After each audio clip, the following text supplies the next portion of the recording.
Good evening, ladies and gentlemen. Welcome back to another stream. It's another day in the career mode, and we're going into the Canadian Grand Prix for our career mode today as well. Yesterday, obviously, we had the Monaco Grand Prix, which is a pretty decent race, to be fair, all in all. But we didn't quite get the win, unfortunately. We did qualify on pole position. Well, we qualified P2, but penalty to Leclerc, who was on pole position, put us in P1. But unfortunately, we couldn't quite convert that to a victory. We finished P3 in the end in Monaco. A very good race, but unfortunately, yeah, didn't quite have the pace. Obviously, the fuel saving hurt us a little bit as well. A good little bit of late drama as well. That safety car in the last 4 or 5 laps. But yeah, couldn't improve on that P3, even though we closed up massively at the end to the top 2 and had to settle with third best on the podium. But we do keep our 100% podium streak, so can't be too displeased with that. And hopefully, Kansas State, we can try and keep that going and maybe try and fight for that top spot once again.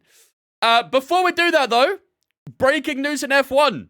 Logan Sargent is out. He is out for the rest of the season, which was it's a little bit of a surprise, I'd say. I mean, I think it was probably expected that maybe obviously he wasn't going to be here next season, but there was a little bit of rumor going around, obviously, about him not partaking for the rest of the season. I heard him, they were like tempted to bring in Liam Lawson.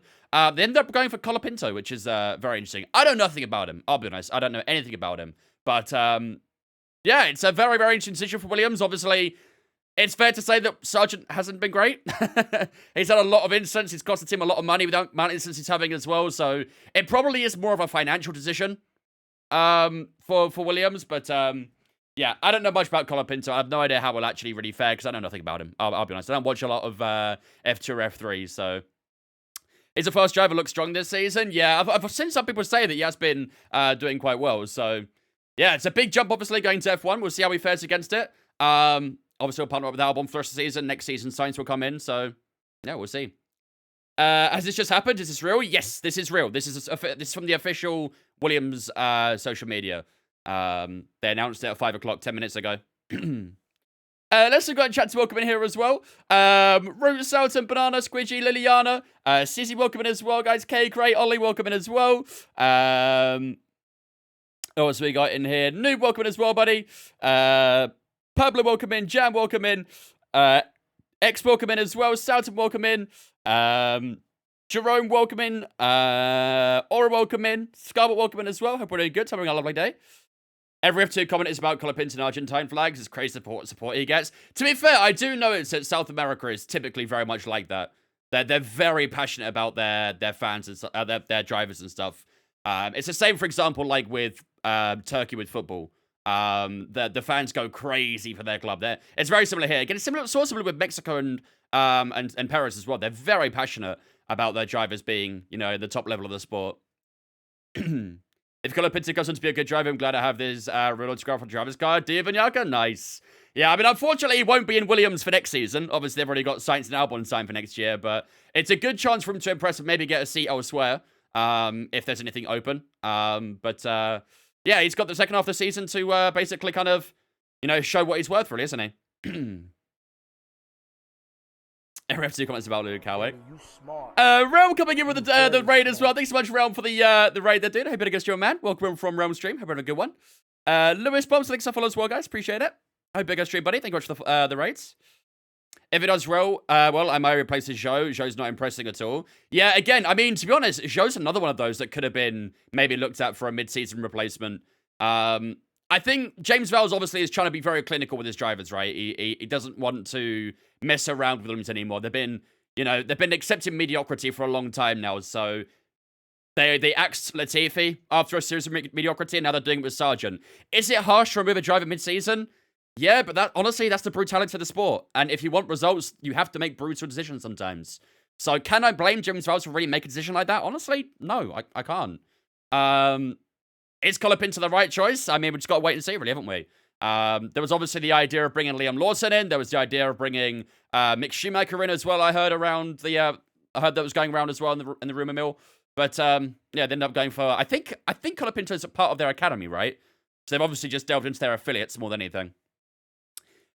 Solid Realm, thanks for follow as well, guys. Appreciate it. Hope you guys stream, man. Thank you much for raiding over. that the Sauber car is so bad, does it make a difference? They change driver. That is true, to be honest. But even so, even with a bad car, sometimes you still expect something from a driver. That's what we see with the likes of Albon and Williams. Even when the Williams was an absolute pig of a car, it was still pulling out some exceptional results at times. We've not really seen that from Sauber. I get it. Like, there is limitations for the car, but sometimes you do see drivers exceed it when they really can showcase their talent. And, yeah, obviously, Sauber's is a very unique scenario. But that Williams is an okay car. I mean, it's not terrible. It's not fantastic. It's far from fantastic, actually. It's still one of the lesser cars in the grid, but you still see Albon pulling out some great results sometimes. Sargent just hasn't done that. He hasn't done that. So it's a brutal axe, but ultimately one that's, you know, gonna, hopefully, for Williams, be a good one.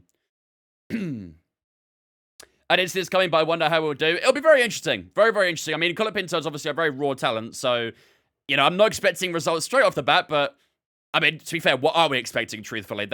What are we expecting? I actually have the entire article here. We'll have a look into it together. It's been so much faster than show. It just has nothing to show for it. Money. Money is the counting factor, I think, Jan. Maybe Joe brings in more than Logan. Maybe Williams don't need the money. I don't know. Maybe Colapinto brings in a bit as well. So, but yeah, this is the entire article here. This is what James Vowles said. To replace a driver mid-season is not a decision we have to take lightly, but we believe this gives Williams the best chance to compete for points over the remainder of the season. So that is ultimately the reason why Sargent is not here. Basically, James Vowles doesn't believe that Sargent is good enough to get them points anymore. I think over his entire F1 career, I believe he only scored points once, I think, in Kota last year. Some mates fact check me on that, but I believe he only scored points once in his career, and I think it was only a P10. So we've just brought a large upgrade to the car. Need to maximize every point score opportunity in a remarkably tight midfield battle. We also believe investing in a young drivers to Williams Driver Academy, and Franco is getting a fantastic opportunity to demonstrate what he's capable of across the final 9 rounds of the season. This is undoubtedly incredibly tough on Logan, who has given his all throughout his time at Williams. I want to thank him for his hard work and his positive attitude. So it is literally just about ability. That is all what it's about. I even said, actually, based on that, Logan remains a talented driver. We'll support him to continue his racing career for the future.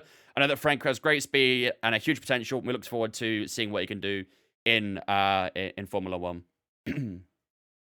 Bottas has been a great driver this season just because his car is so shit. There's nothing to show for it. I wouldn't say Bottas has been great, to be honest. I've not really... it's very limited how well you can perform in a car like Sauber, but I've not really been impressed with anything related to Sauber. Not the drivers, not the car.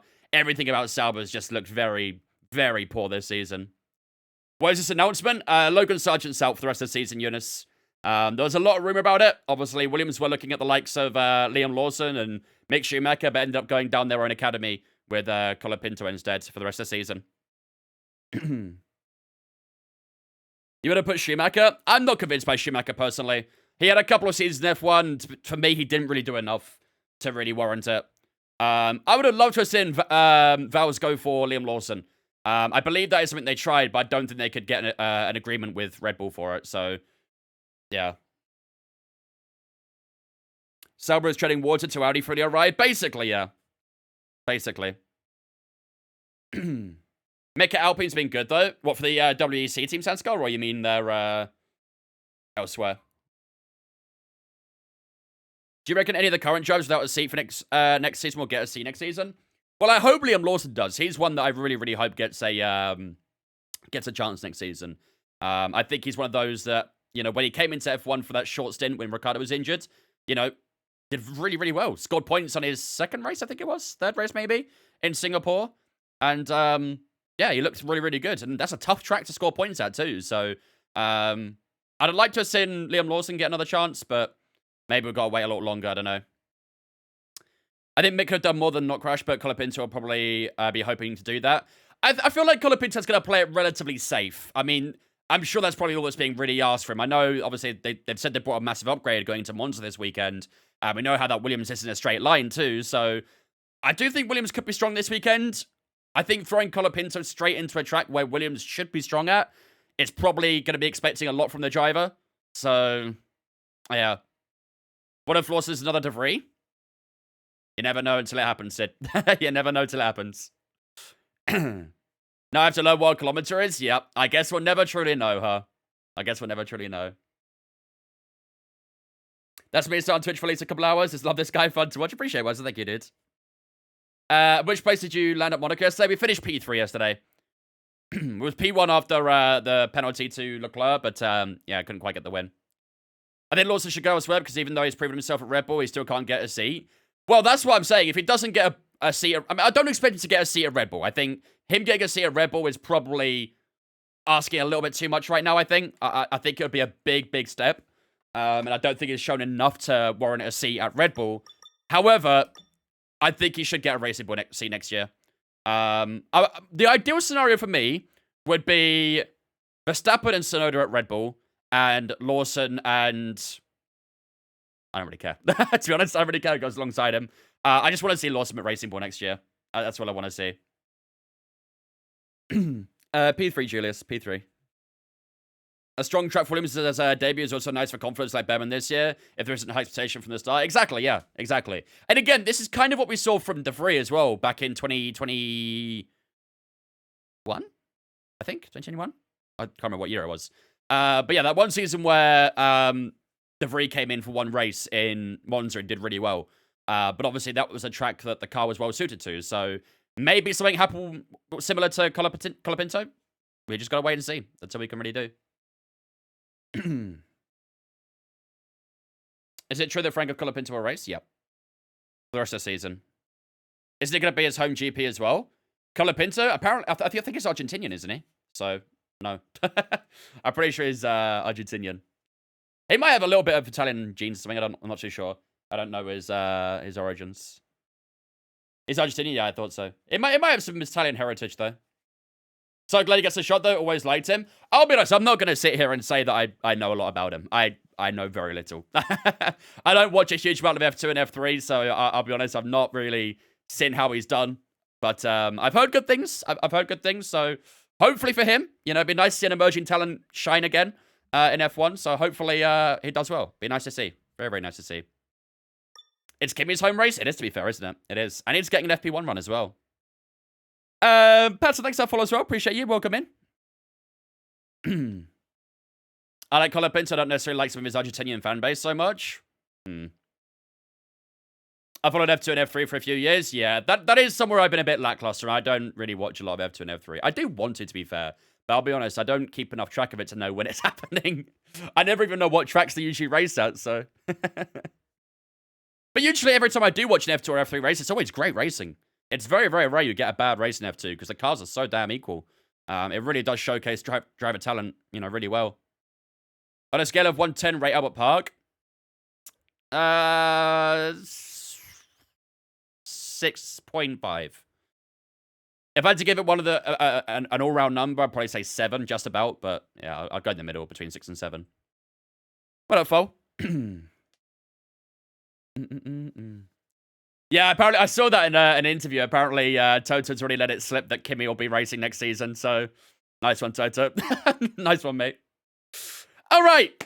Anyway, ladies and gentlemen, drama aside, it's time to get underway for Canada. That's where we're racing forward today. Obviously, so far this season, we've been doing very, very well. We have scored our worst result in the season in Monaco. When the worst result of the season is a P3, it's not too bad, I'd say. It's not too bad. So, overall, it has been a very, very successful season. And hopefully in Canada, we can try and keep that 100% podium streak up and maybe try and fight for another victory. Obviously, we had a bit of a fight with Alonso at the start of the Monaco Grand Prix, but then we lost out to him. And we had the fuel save for a while as well. Ended up losing it to Verstappen as well because of that. And, yeah, we did run out a podium. But, yeah, couldn't quite fight for that top 2. There was obviously that very late safety car in Canada. But, yeah, we couldn't quite get the benefits of it, unfortunately. So, hopefully, Canada today, we can try and overcome that little bit of a drop, I'd say. Just a little bit. Little drop. And get back to winning ways, maybe, this weekend. Let's do our specialist, first of all. Make your girlfriend proud. Yeah, absolutely. Right. Complete the weekend with no more than 2 collisions. Keep tires below 120 degrees. We're clean, chat. We never bash other cars, do we? Unless we're desperate for a safety car. We'll go reach 185 mile an hour on that one. We only really use one setup most of the time, so... achieve 6 purple sectors during race weekend. Reach a speed of 208 miles an hour during race weekend. Fair that. I mean, yeah. I'll go for the speed. Who do you think is going to Sauber? I would love to see Porsche. But it seems like he's fairly stuck with IndyCar at the moment, doesn't he? I would love to see Porsche get a shot, though. That'd be really, really cool. Stress test any times above 34%. Perform 350 gear shifts during a single session. We'll go for the gear shift. Is that everything? Yeah, it is. Perfect. All right, let's head into the race weekend, chat. Let's see what the weather forecast is showing for this this season. I give the Canadian pass. Just don't hit a groundhog. I'll do my best, noob. I'll do my best.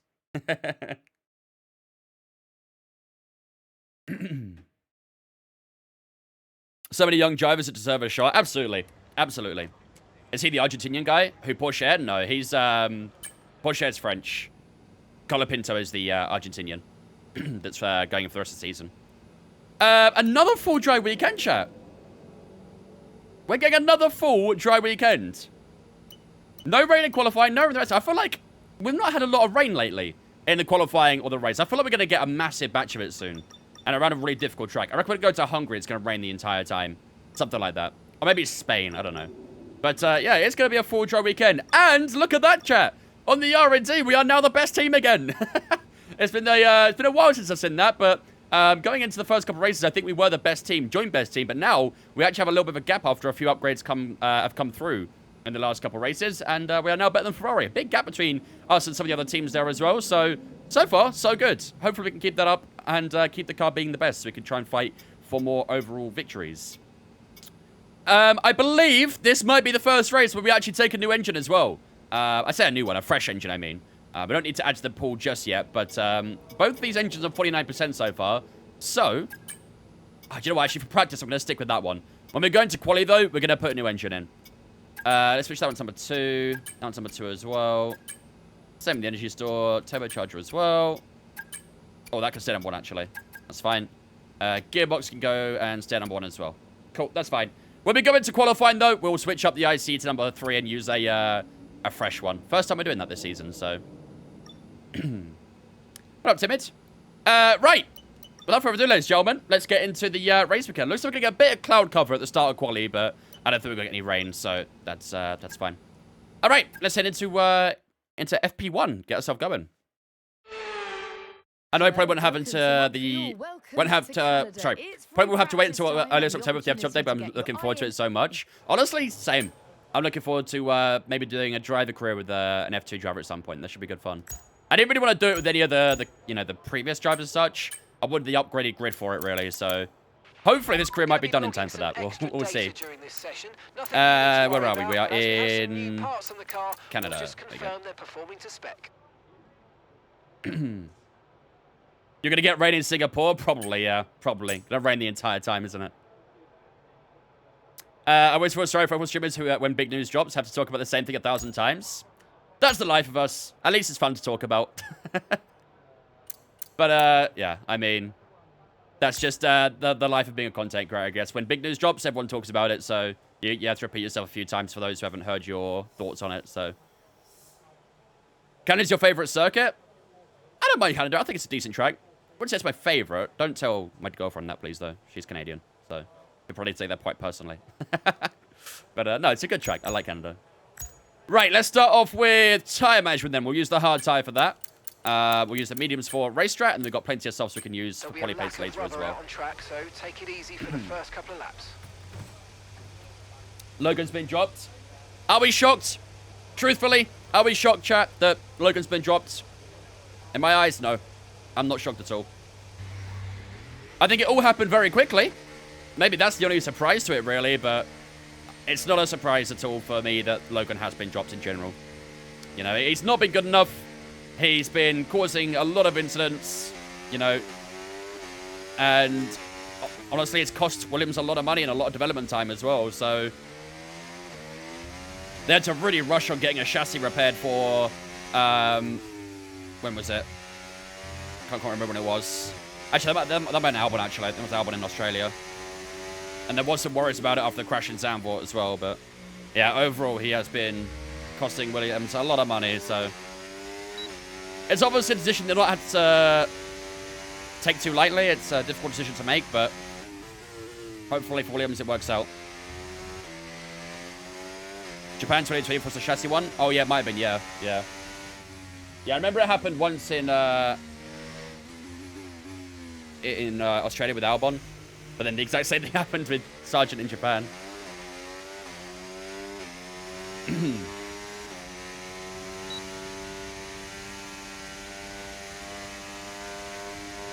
get his tires a little bit more warmed up. Oh, Jerry, how's it going, mate?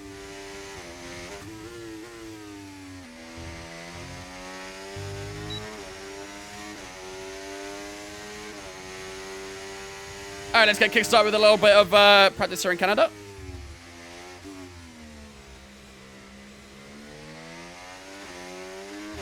What up, Hassan? I hope that Franco's not going to do well. Why? Why would you hope that?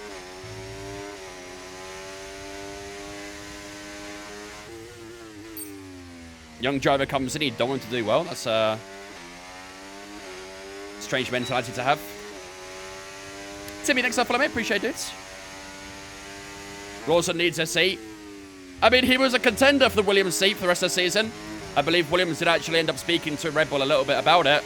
But I don't think any agreement was ever made, unfortunately. So maybe next season. I hope next season. Ooh, rear tire's a bit loosey-goosey. Because Loco's one of my favorites. I mean, if he stopped crashing, he'd still be in the seat. As simple as.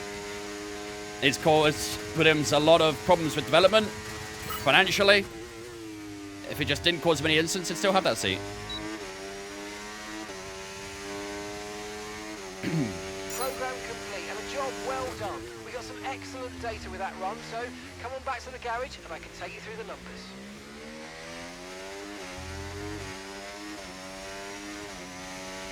Already got a purple straight away here. Not bad. We'll just try and fight for a little bit of lap time then, a little bit. Still a bit loose, the car at the moment. Just feeling that rear sliding a touch. Wonder if that's temperature related. Front side's a little bit low, but the rears are fine. If anything, it should be the front that's maybe not really gripping, but it's the rear that's a little bit loose at the moment.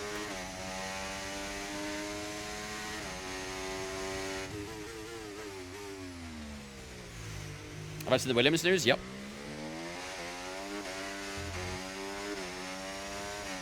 Guy's got 0 and crashes every other race. He's horrible, unfortunately. Yep. I mean, at least he was a bit of safety car assurance in the race, you know. Might need someone else to do that now, but...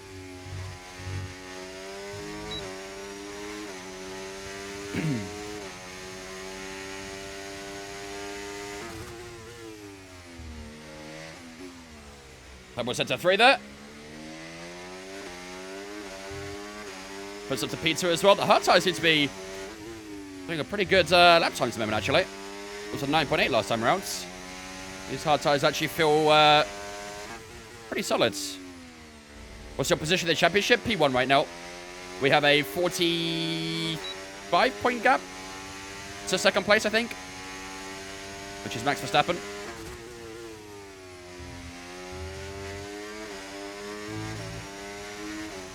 I wouldn't be surprised if you've heard, Joey. I wouldn't be surprised at all.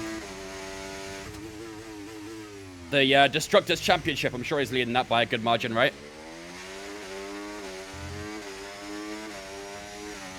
Why is there a Manc accent in your title? It's a Canadian accent, Mikhail. I don't think the Manc and Canadian accent sound too alike. Mick did more than Mazepin, to be fair. I mean, to be fair, that one crash in Monaco probably did most of it. A little bit lower this time. Well, I mean, we're up overall, but we're a lot higher midway through the lap, so...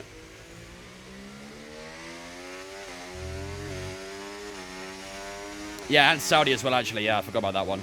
Yeah, that Saudi crash was massive, too. The Monaco one was the worst, the way the cockpit completely split in half, which it is meant to do now, in instances like that. It's supposed to separate the car into 2 parts, but yeah, it costs a lot of money to repair that. Down to P4 now. Yuki Tsunoda's gone fast on a medium tyre. We'll do this one last lap and then we'll head into the garage. But so far, the hard tyre is actually feeling pretty solid. Does Australia have the second best driver in F1 history? Who are you thinking of here?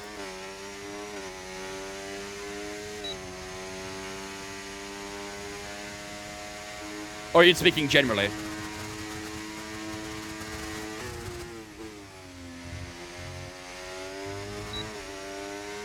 What circuit is this? This is Canada. Montreal circuit. Tiny bit of improvement there as well. Still kept P4 though. Alright, not bad. Actually, it's, the hard tyre genuinely feels really good. Every lap there was quite comfortably in the 9s, so I think on mediums we should be doing about a second maybe faster. But yeah, hard tyre's not looking too bad early on. Rwanda. Having a Rwandan Grand Prix is going to be so strange, by the way, if that goes through. Got a perfectly good track in Africa with Kyle Army, but we're going to go to Rwanda. Unfortunately, AT drive throughout the entire thing from start to finish. Very disappointing, I know. I know. I was actually hoping for a little bit of rain myself. The hard tires need to be banned this game. 30 laps tire wear, 10%. Yep. Yeah, the hard tires are extremely durable.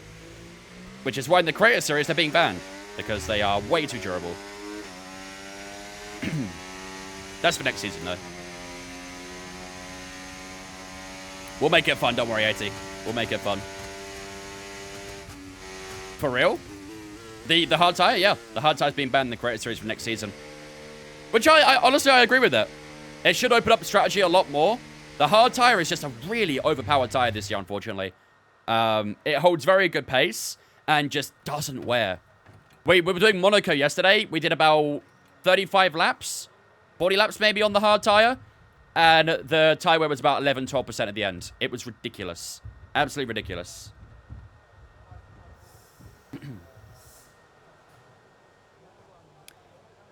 So I decided to basically remove the hard tire from being available in the Creator Series next year. So, I mean, look at that. We did 5 or 6 laps there on the hard tire. Only 2% wear. Only 2% wear on average. So, yeah, the hard tire is very, very overpowered.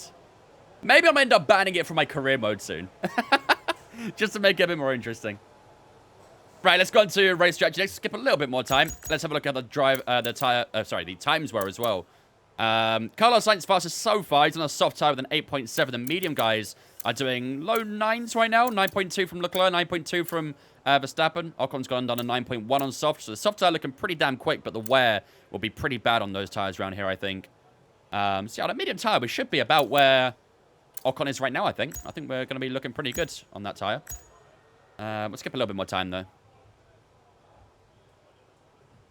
Tire wear's illegal on the hards. Honestly, it's crazy, man. It's absolutely crazy. Mario Kart GP when? If we ever get a Grand Prix in Tokyo, then you know it's happening. There is actually like a street thing they do in Tokyo, where it's like Mario Kart themed. It looks really cool. They go around the streets of Tokyo in go-karts and stuff that are literally themed like Mario. I need to do that one day. Looks awesome. Ready? If they still do it, I think they do. Go. I hope they do. Did I see the Sergeant news? I did indeed, yep. No, it's fine, Cake. It's fine. We'll power through. Wreckfest for Mario Kart? A Crazy Race Wreckfest would go pretty crazy, I'm not gonna lie. It would go crazy. I need to get that game. I need to get Wreckfest. It looks like so much fun just to have a one-off, you know, sort of thing on.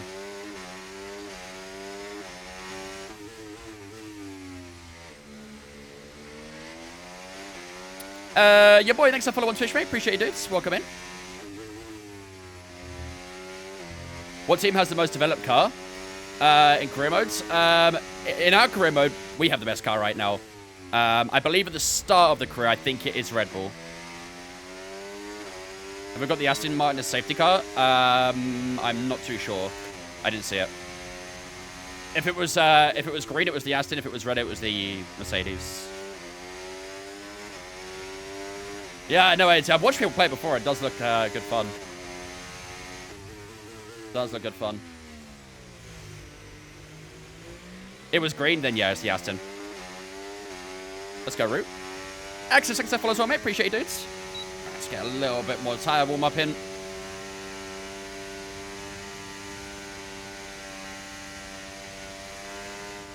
You should share your card setups for us beginners. If you're a beginner and you want card setups, just go to time trial. You can take setups from there. You can also find loads of them online as well. But time trial gives you a good baseline at least. And then we're up to date as well.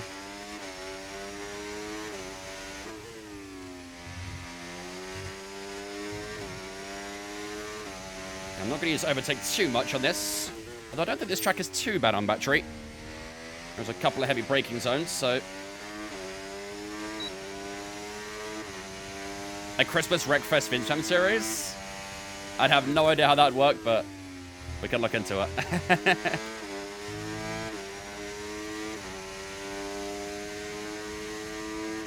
Bring me F1 2020 Night Flash.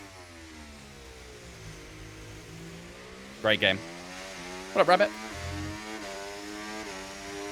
Is this a game or a sim in your opinion? Nothing about this game is simulation-y this year. Last year there was elements, but this year there is very little that's simulation-y about the game. It is far from a sim. A lot of people describe it as a simcade, which I can somewhat agree with, but this year's definitely more arcadey than, you know, a sim. If you want a sim F1 game, iRacing is kind of the only thing right now. But I've heard that the F1 series in iRacing is very dead. Not many people actually do it.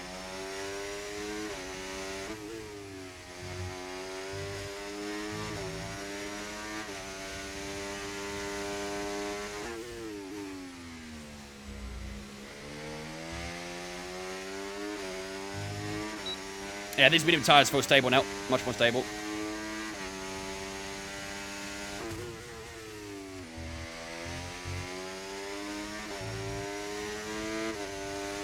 I actually have two F1 cars, though. I don't think we've got two, have they? They have the Merc, and that's it. I believe they have the W11 and W12, and that's it, I believe, at the moment. Assetto Corsa and AMS2 are best for F1 racing. To be fair, AC is actually a good show. AC is a good show with mods and stuff.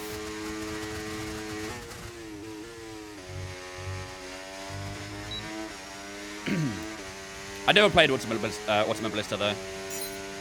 8.9, there you go, look at that. Flying on the medium tire.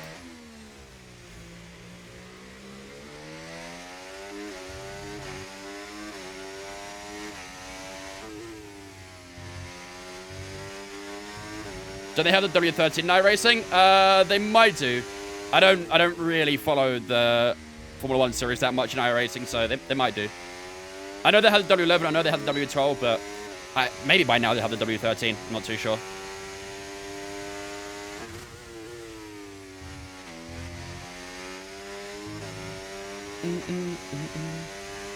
Isn't Taiwan non-exist around Canada? No, it does exist. It is a thing. But you only really notice it again on the soft tires more than anything. I mean, on the medium tires, we've done 3 laps so far, and the tires are about 3% in the rear, so that's fairly similar to what was happening in Monaco. So the mediums will get wear after 20 laps or so. The softs will wear pretty damn quickly around here, I'm pretty sure. The hards will be the hards. They'll be the hards. They never wear. Can use that tire for the entire race, I'm pretty sure.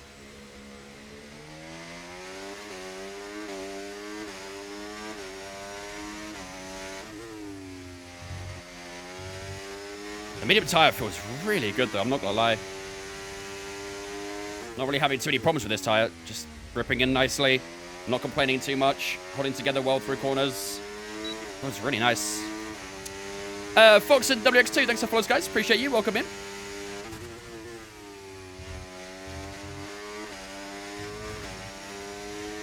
iRacing is too expensive for the average F1 fan. That's the problem with having the F1 car in iRacing, really, because let's be honest, if you're gonna do F1 racing, you are gonna play this game. And this game is kind of, you know, on the cheaper side. All things considered. All things considered. But yeah, if you want to play iRacing, you know, first of all, you've got to buy the game monthly, which is about £10 a month. Within 6 months, you can afford this game. So that says a lot, really, doesn't it?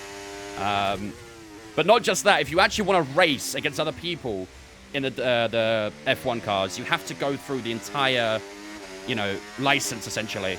You're going to start as a rookie and get up to A... Is it A grades? Or license A, I believe it is. Which is the top license, so... It takes a while to... You have to grind really hard. It takes a good bit of time to get to where the F1 cars are. Yeah, tell me about a Night Flash. I'm just being retrospective, that's all. I'm not saying this game is cheap. It's definitely not. But in comparison to iRacing, I think most things are cheap. Do I play iRacing? Not as much as I used to. I've been doing a bit of practice ready for the 6 hours of Indy next month, so. Subscription's crazy, but the fact I'm gonna buy every track and every car for at least $10 as well and upgrading my license. Yep. That's the business model of iRacing. I mean, it works. It does work. And to be fair, it really does keep the trolls out. And that's one thing I do like about it. Trolls aren't going to sit there and pay £10 a month and buy every single car just to troll people. They ain't got time for that. They just buy a one-off game like this and then troll. So in that sense, it does stop the people who aren't that serious about it coming through. It is a game for people who, well, not even a game. It is a sim that is for people who want to sim race, who want to be as close as possible to real life racing. So. Would you say 5 Newton meters is a good first rig strength? Yeah, for sure. Everything's laser scan iRacing? Yep. Everything is absolutely detailed to precision. What you'd see in real life, essentially. I know they're updating Spa, finally. Took their time with it, but they are updating Spa, finally, so we'll get the update to that in the next season, I believe.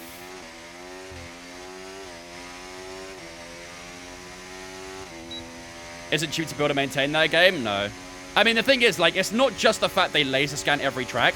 They also do the exact same thing with the cars. Every car has the exact same detail as what you'd see in a real-life car. Like, to the absolute millimeter, to precision, everything. It's like they laser scan the entire car. I don't know exactly how they do it, but it's literally how they laser scan a track. It's like how they do with a car, with the engine as well and stuff. It's absolutely insane how in-depth it goes with the car detail as well. Why not? Why not? But like, iRacing's hard with my G920 because I can't feel as much when I'm losing their car through a corner. There might be some good online settings for a G920 for iRacing. Maybe have a little look online, Carter, see what people can recommend. But yeah. Obviously, with the direct drive and stuff, you're going to feel a lot more. But that's the same with anything, so. All right. Decent medium tyres in that one. We're only a couple tenths off our teammate. He was on the soft tyre. We're on the medium. We did fast in the first sector as well. A little bit down the second, a little bit down the final bit again.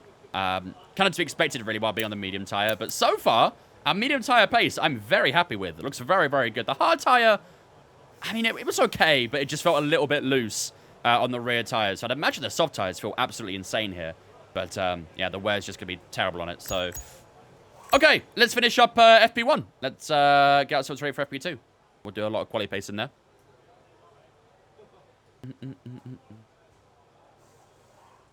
One to get a wheel, but I don't know which one to get.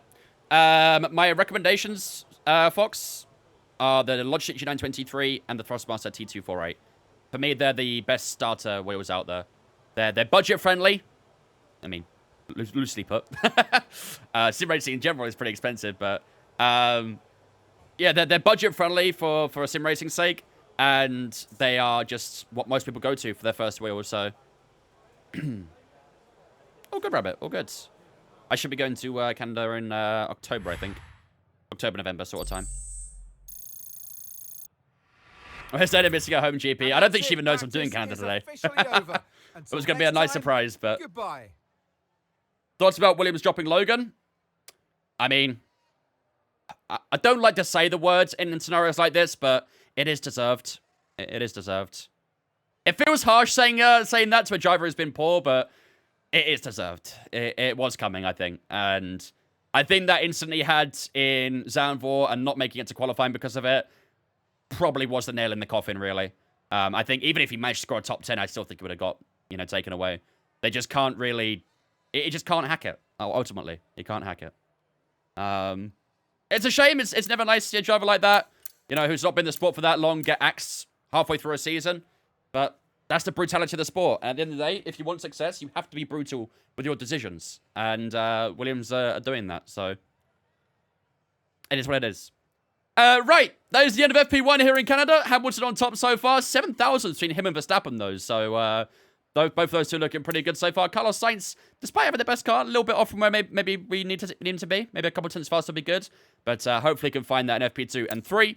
Sergio Perez in P4, ourselves in P5. Faster than medium tyres so far in the session as well. Ocon, Piastri, Russell, Tsunoda, and Leclerc in that top 10 as well. Again, a big mixture of tyres being used there. Alonso then in 17th. Winner of the Monaco Grand Prix, don't forget. On the hard tyre in 17th place. So, all right, on to FP2 we go. Colapinto's only had 12 races in F2.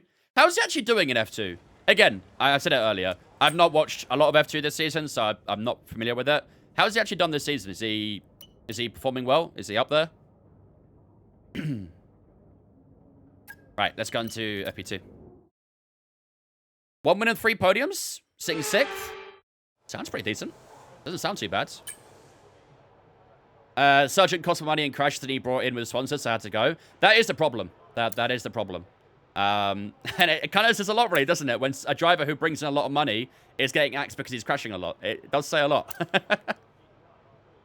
But yeah, you are right. Unfortunately, the expenditure that they're putting in for the, repairs and stuff, it's more than the income they're getting from the drivers. So eventually it outweighs itself, really, doesn't it? So I'm sure Colapinto might bring in a bit of money as well. What up, Todd?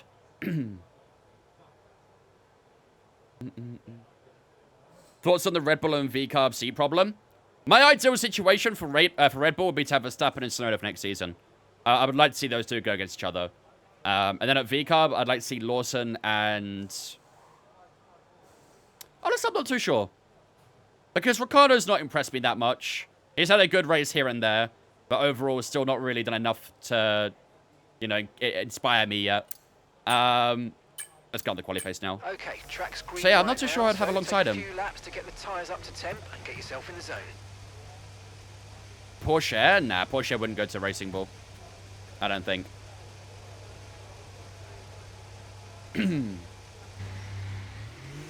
Isaac Kadjar? Maybe. I don't know. Maybe. There's an F3 driver. I think his name's Is it F3? I think it is F3. Lindblom. I think it's inside of the Red Bull roster. Apparently, he's been doing very well in F3 this season. So maybe a little look at him. Maybe. Nah, probably would be a bit of a jump. It needs to be a Max Verstappen type driver to go from F3 to F1 like that.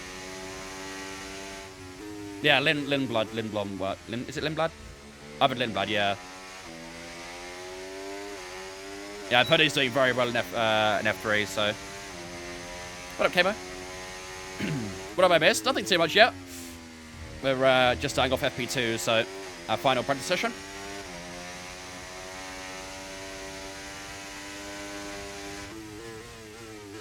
Think it's time for Daniel to retire?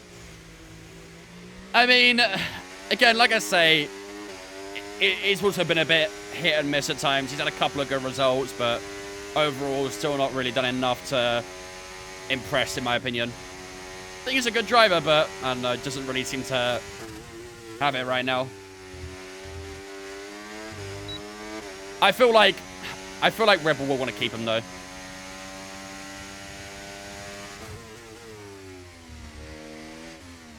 They want to get a 7.9. Yeah, GG. That's not happening.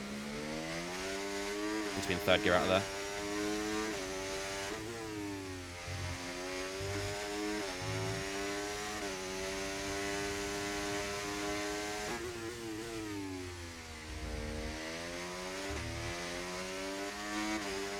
Oh. Maybe it will.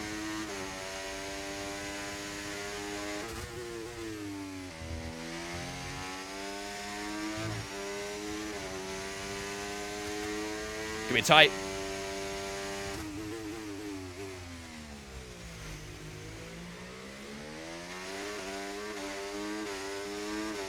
Got me tight. I don't think we're going to do it, though. This will be in the 8s unless we get insane chicane here. But I haven't really got the battery to keep it up, so...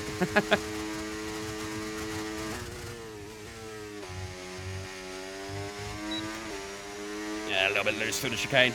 Okay, well, it'll be comfortably in the 8s. 8.1 is a pretty damn good up, actually. To be fair. But, getting 7.9 is going to be very, very tricky. Very, very tricky. 8.1 I'm fairly happy with, though. That's it's a strong lap. Very strong lap.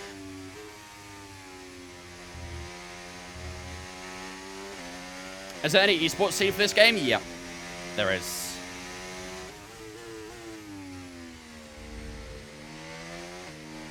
Nice, let's go, LH. Love that. Italian GP prediction. I think McLaren are going to be very strong again. I just feel like McLaren right now have an unstoppable car. It seems so, so good. I mean, Lando was just on fire with it in Zandvoort, so I think a track like Monza is going to be pretty good for them as well. They seem to have a very good mixture of that high speed and low speed, so a track like Monza, that's very important, so I think they'll be strong. I can see Lando taking on the win, I think.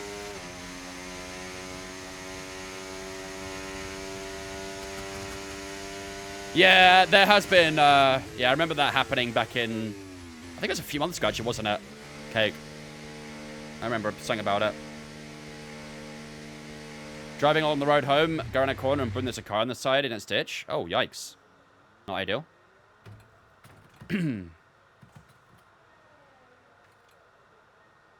How'd you go in your last race? I missed it. We finished P3 in Monaco.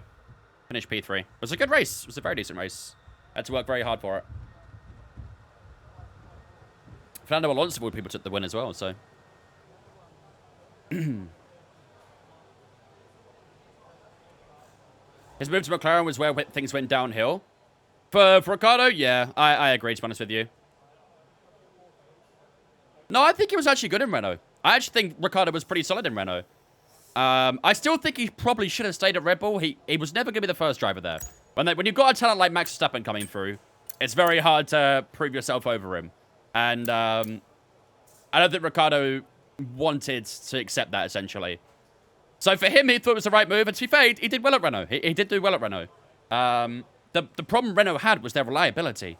Their reliability was absolutely shocking when Ricciardo was there. One of the famous Renault moments in their last few years was when both him and Hulkenberg retired at the exact same corner a lap after each other. I think it was at like turn 1 Bahrain. They both pulled over. It was very fitting. It was quite a scene to remember. I think it was 2018, 2019. I'm not too sure, but it was, yeah, it was iconic. Iconic. I'm going to try that quali pace one more time. See if we can try and beat it. All clear the garage, But I think getting 7.9 is going to be very, very difficult. Here to not be sad about Logan Sargent anymore. Well, there is a few people that's sad about it. There's a few that are quite happy about it, but there's a few that's quite sad about it. So you'll see mixed emotions here, I think, Charlie.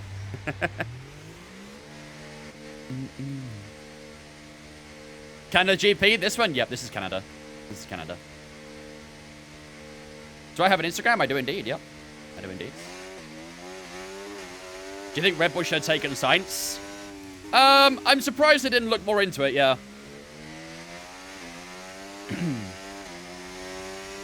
I'm surprised they didn't look more into it. But I know that Verstappen and Sainz didn't get on too well when they were Toro Rosso teammates, so I reckon there was maybe a little bit of, you know, uncertainty regarding their past, so. Montreal's your hometown, is it? Nice. Is the A for Nick A30? No, it's not. It is not. It's just a Canadian thing. My girlfriend says it as well. She's Canadian. She always says A. Quite nice. It's satisfying to listen to. A good reminder. In return, I say in it.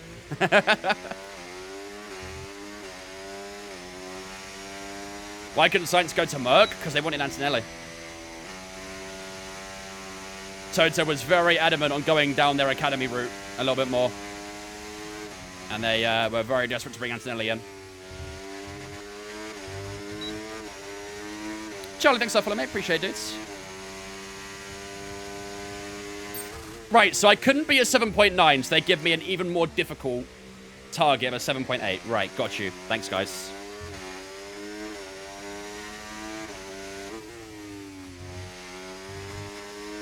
Really helping me out here.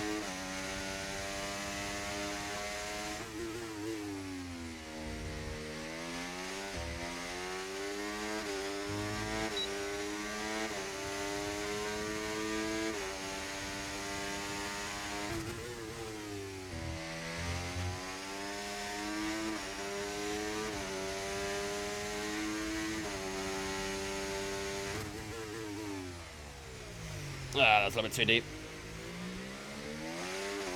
A little bit too deep for the hairpin.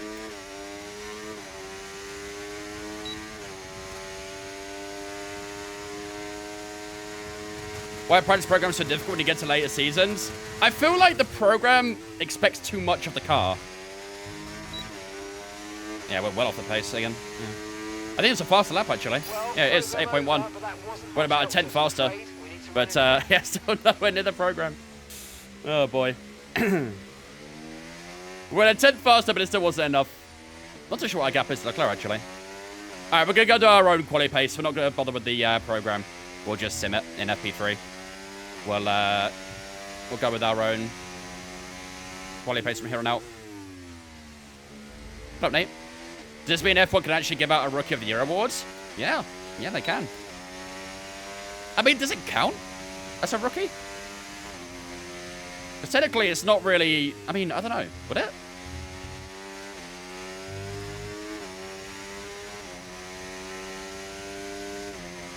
You're like the Fabrizio Romano of F1? Am I? Now, the Fabrizio Romano of F1 is Luke Howick. My goat.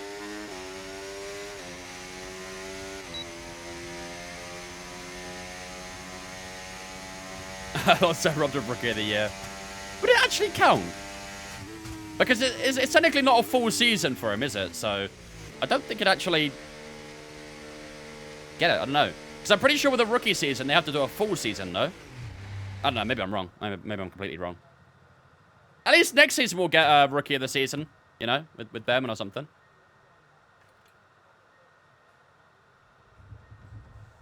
The FIA Rookie of the Year is slated amongst drivers who complete their first season in FIA Sanctioned Championship. Ah, it's not just F1. Okay, fair enough. F1 want to set up a rookie sprint race after Abu Dhabi. I think I saw something about that, actually.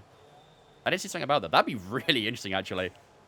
That'd be scary for the teams, though, having to put their rookie drivers in for a competitive session. Do I play any other racing games? At the moment, the only racing games I play is F1 24 and iRacing. I mean, if you count F1 Manager as a racing game, then I play that as well, but I guess it's a bit subjective whether it's truly a racing game or not. I mean, it technically is racing, but you're not doing the racing yourself, so... Oscar won FIA Rookie of the Year twice, so did Leclerc. Wait, how did Oscar win it twice? Does it matter, like, what they're a rookie in? Ah, so it could be anything. So any new series they go into, they still count as a rookie. That makes sense, actually. That makes a lot of sense. Right, let's go do our own pace without having to worry about fuel and stuff now. We'll do our own quality pace. What's your I rating?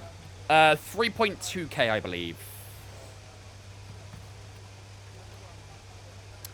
Have you ever tried the VRC 24 on Assetto Corsa? I barely played AC. I'll be honest. I barely played it. Leclerc won both F2 and F1 back-to-back. To be fair, Leclerc was actually solid at Sauber, wasn't he? At the Sauber Alfa Romeo. Very, very impressive. I remember that one quality session in Brazil where it was raining and he still managed to get into Q3. That was very impressive. Kind of sums up Leclerc, though, really, doesn't it? Until they win it this year and then win it next? Yeah, you can, yeah.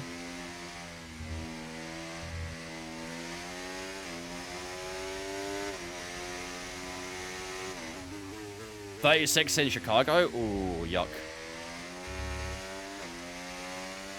It's going to be 34 degrees in Monza this week. Track temps going to be through the roof. Good luck to their drivers with their tyres. Maybe a two-stopper, though. Might see a two-stopper in Monza. Hate one-stoppers. One-stoppers are so boring.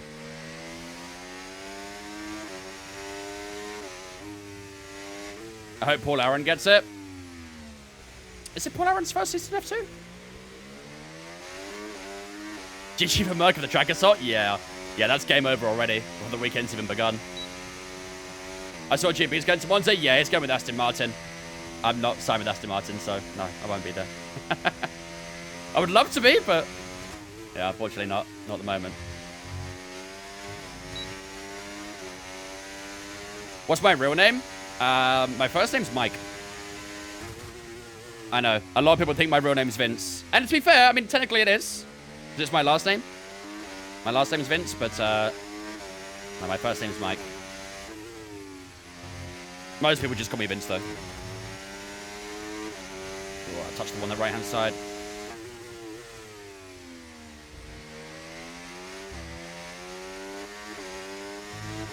No way. It's true. It's true. You've been living a lie your entire life. Mike is half my name, kinda. Are you Michael or something like that? I mean, my first name's actually Michael, but no one calls me Michael. I don't like the name Michael. Not for me, anyway. There's some names where it sounds awesome, like Michael Schumacher, but I don't like my full name. Everyone calls me Mike.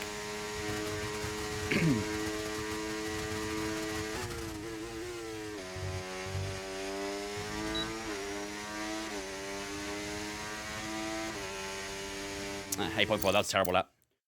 That was shite. People call me Michael, but it's not how you pronounce my name. How else do you pronounce it? Mikhail? Mikhail? Something like that? Why don't you take more of the inside curb into turn 3? Because you can get track limits for it, Fox, if you do too much. It's very easy to get it wrong, so I just gotta be careful with that. Michael Jordan. No, my name is not from Michael Schumacher, no. I'm glad I can share a first name like him, but no, I wasn't named after Michael Schumacher. I was named after my mum's dad. It was Russian, so. It's spelled Makiel. I've never seen that, I'm not gonna lie. I've never seen it spelled like that. You look a little like Max Verstappen. Is that an insult? Do you think they call Arteta Mike? No, they don't. They do not. Do I support Leeds? Christ, no. Absolutely not. Couldn't think of anything worse to support.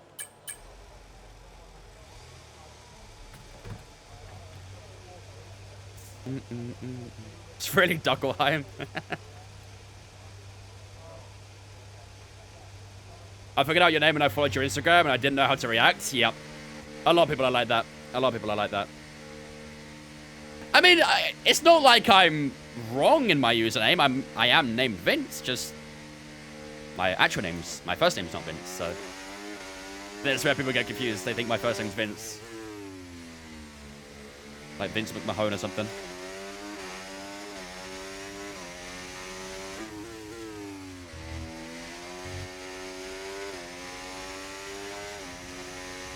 Who's my favorite F1 person? Like driver?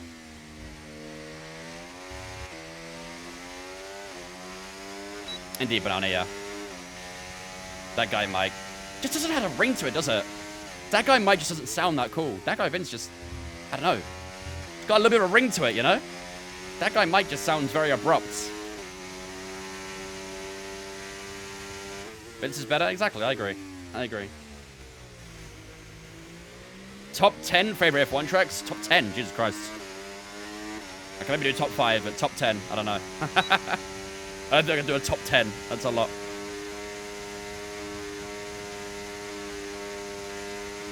Vince was very elegant. Exactly.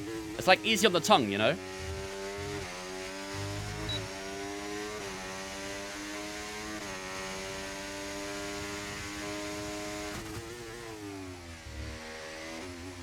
Didn't take as much curb at turn 1.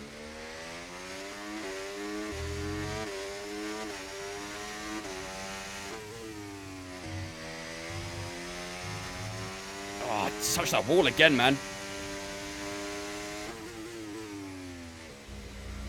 That wall wants to be a problem this weekend. If there's any wall I want to hit, it's the Wall of Champions.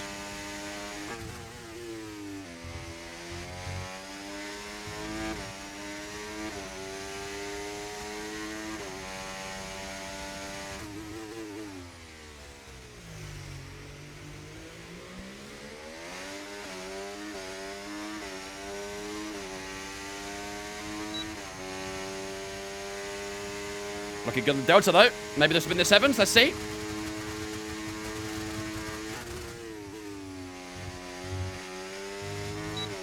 Nice and calm. Surely this will be the 7s. Over the line we go. Yes, it will. A 7.964. Very good. First time we've seen something in the 7 so far this weekend. Definitely will not be the last when we go into quality, that's for sure. All right, good stuff. That'll probably be us done with practice, I think, ladies and gentlemen. Nice little lap there to get ourselves for qualifying.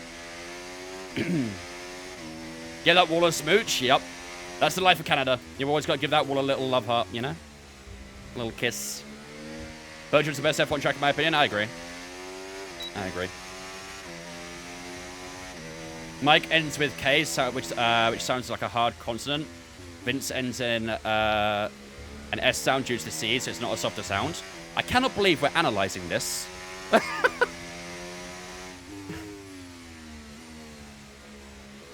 We're analyzing my name. What's happened? What's going on? Has your Tuesday been quite lame so far or something? Pillina, thanks for follow as well. Appreciate it. Welcome in. Let's dive into the pits. Prepare for English, she says. Yeah, something like that. Michael sounds too professional, though. Yeah, I mean, no one calls me Michael. No one calls me. Even my own family don't call me Michael. Everyone calls me Mike. Even people in school as well. No one calls me Michael. It's just, I don't know. It's not a name I like for myself. It suits loads of other people perfectly fine, but for me, I don't know. It just doesn't. I just didn't like it. I didn't like being called Michael. And the amount of times people would spell my name wrong as well. Oh my lord. The amount of times that people would spell it with EA and not AE, I would lose my mind. Everyone would spell it like Michael rather than Michael. And yeah, that would annoy me. People end up doing it on purpose just to wind me up. Your mum calls you boss man. You also look like a Vince. I think I might just perceive like that, to be honest with you. I've deceived you all. Do parents call you Mike when they're angry? Yeah, they did. They did. I got the full name.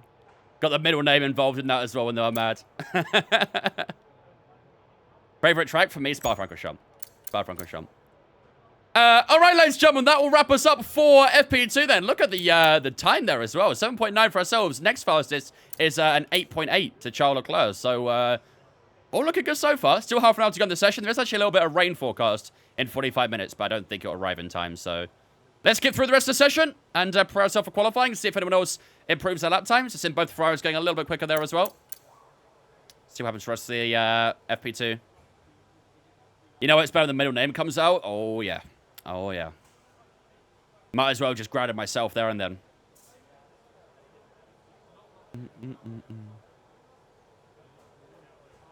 Yeah, definitely not, Root. Definitely not. What's the middle name? I feel like I shouldn't reveal my middle name. I feel like revealing my middle name just is telling too much. I don't know. It's not that fun, though. I don't have a very, like, unique middle name or anything like that. It's a pretty normal name. It's nothing special. No, it's not Bambi. It's not Bambi. And if today's practice is anything to go by, Norris? for an exceptional Mike Norris Vince? Formula One. I do share the same sort of traditions he does, don't I? So I tend to bottle my starts. Social security number reveal next. You guys are going to start asking for the 3-digit number on the back of my card soon, aren't you? Jesus Christ. Gonna start getting some sketchy emails eventually. All right, that is the end of FP2, ladies and gentlemen, and that does sum up practice for ourselves as well. We did finish up on top with a 7.9, 6 tenths away from Lewis Hamilton, so a very strong qualifying practice there for ourselves, and hopefully we can keep that sort of gap going to qualifying later on. Lewis Hamilton sitting in second so far, though. Leclerc in third, Sainz in fourth, hoping we can see him a little bit higher up, though. Lance Stroll, Verstappen, Gasly, Alonso, Perez, and Piastri on that top 10. Alonso did a 9.0 on the medium tire. That's actually fairly strong, so maybe Alonso could be a candidate for another race win here in Canada. Any surprise results down here? Lando Norris, the medium tire, down in 18th. That's not actually too good for Lando. 4 tenths off away from the Aston Martin of Alonso, so he's got a bit of time to find in FP3 in qualifying for us to be up there. But, yeah, no other big results there, so either way, let's finish up. Is my middle name Corey? No, it's not Corey. I'm not telling you my middle name, chat. You've got my first and last. You don't need my middle. Right. Let's finish up FP3. Let's just quick sim these. Middle name's Alex. No, it's not Alex. It's Roger. You think my middle name's Roger?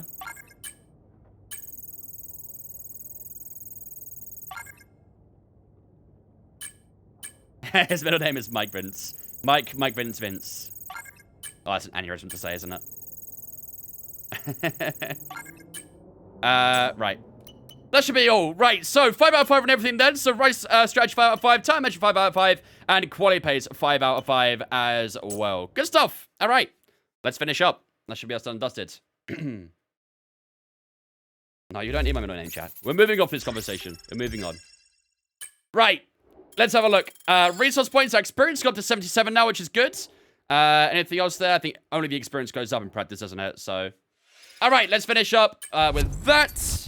And we'll get ourselves ready for qualifying here in Canada. Qualifying is not too important around here, at least, so. Alex is your middle name? No, it's not my middle name. We're moving on, chat. We're moving off this conversation. We're moving on from it. Right. Let's get the car set up for Q1 then, shall we? So we are going to take a brand new ICE for this weekend. We're going to move to number 3 on the ICE. MGUK will go to number 1. Same with the MGUH. Same with the Energy Store. Same with the Turbocharge. We'll switch these two over to set 2 for this weekend. All right, good stuff. That should be us sorted. We went to 54% on that practice ICE now, so you gotta be very, very careful with that for this weekend. Right. Let's get the settings sorted, and then it'll be time for Q1. Well, defreeze is going, mate. Am I going to be on pole? I hope so. I hope so. Right, so for those who haven't seen it, this is how the championship standings are looking heading into the Canadian Grand Prix. We currently have a 46-point gap right now to Max Verstappen. So we did increase, despite not beating Verstappen out in Monaco, we did end up exceeding the gap to P2 after Monaco, because Leclerc was P2, but obviously had a very dismal race, only finished P10, scoring that 1 point. Verstappen overtook him, which meant we did increase our points gap to second place. So 46 points is a very, very decent gap right now. Hopefully, we can try and extend that, keep it the same, something like that, in the next few races. Obviously, all it takes is a couple of bad results for ourselves, a couple of very strong results for Verstappen, and suddenly this championship turns on its head. So we're going to keep our pace up, going to keep our eyes locked onto the track, and hopefully we can try and score ourselves our first race victory since Imola. I say since Imola, it's only a couple of races ago, but we want to be back to winning ways this weekend. It all starts with qualifying here in Canada. Of course, qualifying is not massively important around here, but obviously being near the front will help you out a lot in a race like this. So without further ado, let's jump into Q1 here in Montreal. Where can I watch the previous races you did? You can watch it on my YouTube VODs channel. Here in Canada at the wonderful Circuit Gilles Villeneuve. Who's going to come out fastest of all in the next hour? Yes. Didn't mirrors the track look a little bit greasy? Could just be the cloud making it look like that, but looks a little bit greasy. Teammates having a rough time. The thing is, he actually looked really strong at the start of the season, but then just didn't really follow through with it. He looked really, really strong in Bahrain, had a mistake, and then finished P5. He was going to win that race as well, I think. Yeah, since then, he's never really got a bit of a kick on. So hopefully we see that this weekend, because if we want to win the Constructors this season, we need Carlos to be up there, so. No, later it's not. Bro DNF last night. Didn't even DNF, he DSQ'd.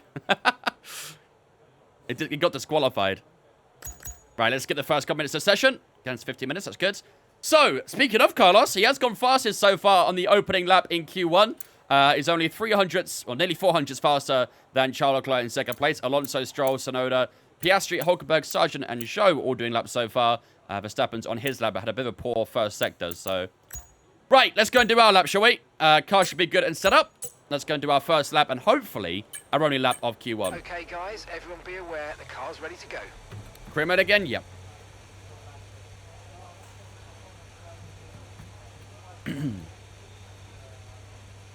I'm getting the Mazda R5 bundle for my birthday and borrowed my friend's Logic Gen 20 for a month, and I decided to get a Mazda R5 for my first. What do you think it's good? Yep. Indeed. Mazda R5 is a very decent starter with, actually.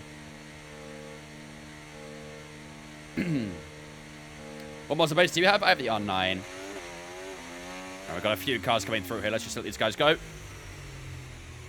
Not sure if they're completing laps or starting them, but make sure we stay well out of the way. Just this Rebel to come through as well. There we go. Yeah, Verstappen's on his lap. P5, not great for Max so far. Right, let's get some time warm-up going.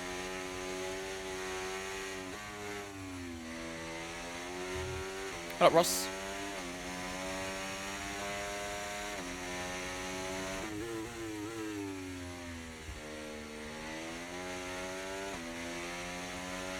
We've been pushed down to P19, I'm afraid. Is it possible to have the high-quality wheels that you have on PS5? The only way to do that really would be going through Fanatec, but that's a little bit sus right now, going through Fanatec, so... You can maybe have a look at Thrustmaster. They got a couple of decent little wheels that are similar, but... Yeah. Moza are only available on PC, really. Yeah, I've got the R3 available on Xbox right now, but that's about it. Using soft first? Well, obviously. It's qualifying. Right, let's get a little more tire temp in. Fronts are still a tiny bit cold, really.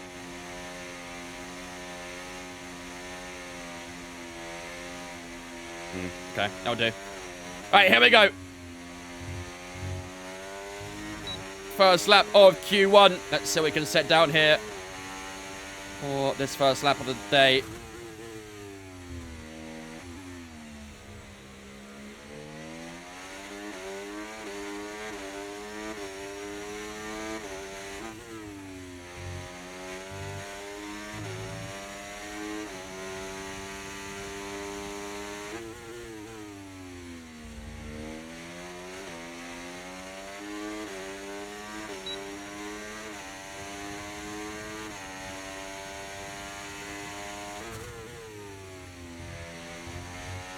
A little bit messy in that chicane. Just rode that inside curb a little bit too much. Just threw me out a little bit.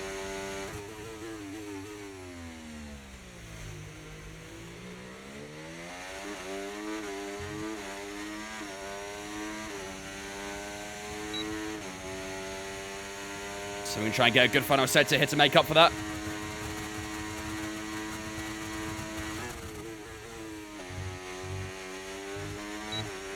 Around the final chicane we go, down towards the line. How's it going to be for our first lap?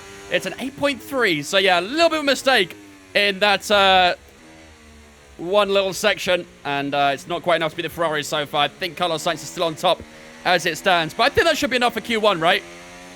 That should be enough for this session. That should get us through to Q2. Not the cleanest lap, but yeah, it should be enough to get us through to the next session here in Montreal. We'll have a look at the times when we get back to the pits, but see if anyone else starts going a little bit faster. Analyze the gaps. Do you have any tips for warming up your tires? Make sure you're using maximum tire pressure. That is the meta this year. And the only way to warm tires up this year is by very long, consistent weaves like this. Being aggressive with the weaving. You have to get the surface temperatures up to get the core temperature up. Unfortunately, the brake and accelerate method doesn't work anymore, so yeah, the only way to warm tires up is by being very aggressive with the tires. Which sucks, but that's the way it is. I don't think so, Hideaway, no. I don't think so. I don't believe they use overtake still.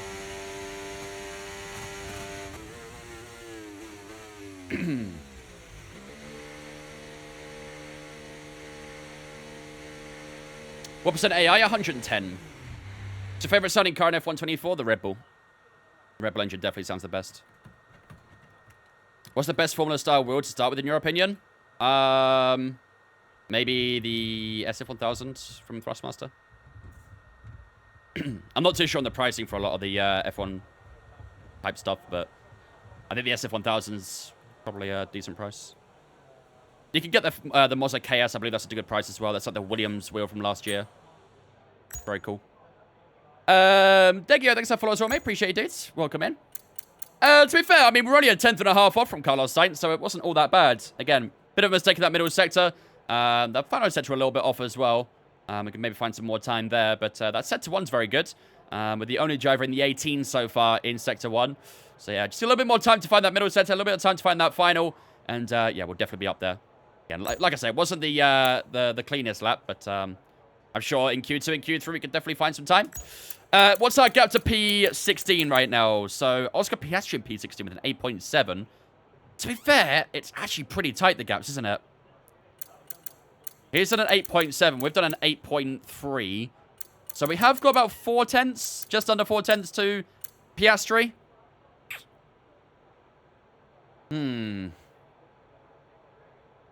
Chat, what do you think? Do we need to go again, or do you think we're good? Less than a second separating the top 19, by the way. It shows the only one to be outside of that second. That's insane. Very, very tight here in quali. Only 5.5 tenths covering the top 16, which is also pretty nuts, so... I might do one more on the same tire, maybe. Oh, I did do 6% wear on that tire, though. That's what I'm worried about with the soft tire. They do wear quite quickly here. I'd like to avoid doing another lap if we can, but... yeah, I don't know. Let's skip a couple of minutes. Just see if anyone does go and do another lap. With the Williams wheel, you can only use it for a season and a half before it gets replaced. That's the true Logan Sargent simulator, that's for sure. Let's get to about the 4-minute mark. Doesn't look like anyone's done another lap since. Verstappen went fast in the middle sector, despite being P10, so... okay. So Piastri, Hulkenberg, Sargent, Ricciardo, Zhou on that bottom 5. Piastri needs to improve that lap. He's about a tenth and a bit off from his teammate. And is quite far down, so... Leclerc's on a lap right now. Let's see what Leclerc does. Or has he done his lap? Maybe he's done his lap, actually. No, Leclerc's done his lap. So he goes P1, 8.0. He was already ahead of us anyway, so I'm not too concerned about that. Logan Sargent did his lap. He stayed P18. I think we're okay, actually, chat. I think we're okay. I'm going to risk it. I'm going to risk it for the biscuit. I'm staying in. I'm staying in. Do you think the Monster Racing GSV2 is better than the FSR? Put my house on the market. There'd be nothing wrong with getting it, that's for sure. I think the only difference in the GS and the FSR is the fact it doesn't have the dash. And it's not a necessity. It's a nice little bit of, you know, QOL. But, yeah, it's not a necessity to have the dash. Chloe coming with the 30-month resub as well. Thank you so much, Chloe, for the 30 months. Damn, a lot of you guys are trying to get Oasis tickets, huh? Am I the only one that's just not that bothered? I'm not really much for music, guys, so I suppose that's why. But thank you for the 30 months, Chloe. I appreciate that. I think if you want to put your house on the market for an Oasis ticket, you know, you might remove your sub for a bit. Save some money. Thank you for the 30 months. I appreciate that, ladies and gentlemen. So it's been chat to him, Chloe, into Vince fan for the 30 months. I appreciate that. Ollie, thanks for follow as well, mate. Appreciate it, dudes. Right. Let's see. No one's going out for their lap just yet. There we go. As I press the skip button. Now I see people on the track. I'm gonna risk it. I'm gonna risk it. They're doing concert on your birthday. Oh, it's only right to go, isn't it, Eunice? It's only right to go. Also depends how much they're gonna cost. I assume they can price it whatever they want, really, can't they? They got so much hype about it. Is the R5 bundle good? What rim comes with the bundle? Is there anywhere to get F124 for cheap? You can have a look at CD keys, maybe.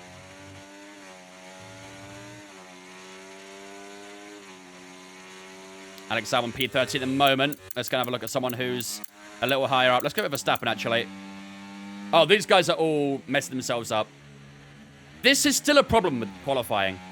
The AI always bunch up. The AI on their final lap.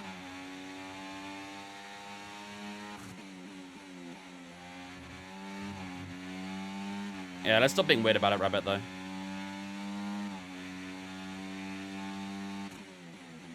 Yeah, Max is not going to improve, I don't think.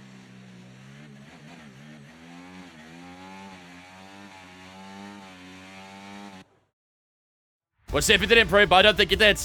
I don't think he did. I think he was being held up too much in the corners, and he did not. So there we go. I mean, that's an easy way of getting through to Q2. No one else improves that lap because they were all bunched up. I'll take it. I'll take it. Carlos Sainz fastest, though, in Q1. He did do another lap, and he did go fastest with a 7.8, which is about what we did at the end of FP2. So this will be a very interesting Q2 and Q3 to see who can try and go for pole position. Both the Ferraris in 2nd and 3rd. Gasly in 5th place. So the Alpine looking very, very quick in Gasly's car. Perez, Tsunoda, Alonso, Norris, Stroll in that top 10. Albon, Russell, Verstappen at P13. So yeah, he didn't improve his lap at all. Madison and Ricciardo in that top 15. Ocon, Piastri being knocked out in Q1. Hulkenberg, Sargent, and Zhou all eliminated. But Piastri knocked out in Q1. That is not good at all for the Aussie. He didn't improve his lap. He is knocked out by 200ths to Danny Ricciardo. Very, very close between the two Aussies. But unfortunately, it's the McLaren driver who will not be partaking in Q2. So, yeah, good luck for ourselves. We only did one stint. That's all we need to do. On to Q2 we go. Yeah, we're doing career mode. What's my take on Logan? I mean, right decision in my opinion. Brutal, but right decision. Perfect. Thanks for follow as well, mate. Appreciate it, dude. Julius, thanks for follow as well. Thank you very much. Does F1 do a roster update? They have done in the past. They added Ricciardo to Racing Bull last year, or AlphaTauri at the time. They added him to AlphaTauri last year, so maybe they'll do it. Maybe they'll do it at the same time as when they do the F2 update, maybe. I'm not sure. F1 on Steam or EA app? I play it on Steam. You can get it on both, though. Right, let's go out on the old soft tires for our first lap. And then we'll use the fresh one after. Standing by. TJB, thanks for follow on Twitch, mate. Appreciate it. There's a grid from Toro Rosso. I agree. It's what the livery this year reminds me of, so I'm fine with that. I'm fine with that.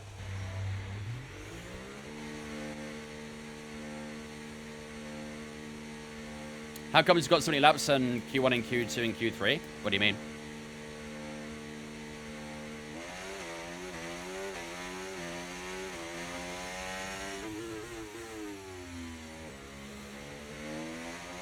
Oh, Steve, how's it going, mate? Let's get a little more tire temp in this. Let's get these tires up to temperature. For this banker lap.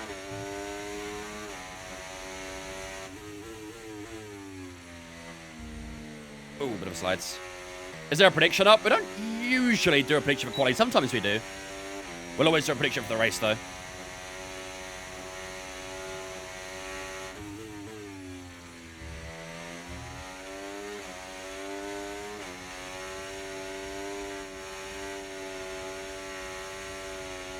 I'm gonna sneeze.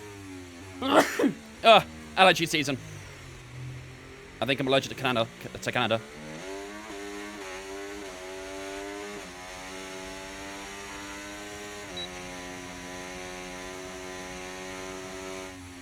know if how much I'm just gonna let him bite. Right. Here we go, ladies and gentlemen. First lap of Q2. Let's see what we can do here for our banker lap of the second qualifying session of the day. Only our second lap of the day as well, so we can try and improve the time. Ooh, a bit of a rear slide. Exit turn 2.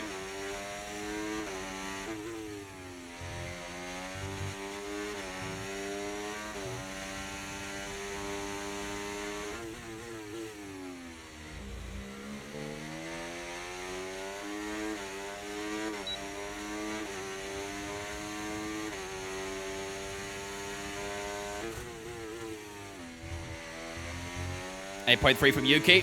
Fast so far in the session. I think that should be beatable.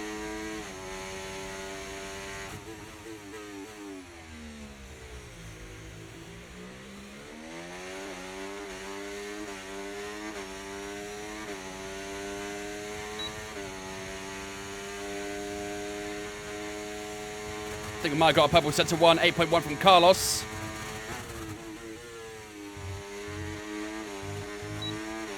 Avoiding the World Champions this time around. Down towards the line we go. And that feels like a decent lap. Maybe not. 8.4. I mean, it's okay. I think it's all right. We're a 10th off from what we did in Q1, I believe. And that was on an old tire. So maybe it's okay. Maybe it's okay. 10% wear at the end of the lap. So Verstappen does a 7.8. So I think he might use a fresh tire on that one.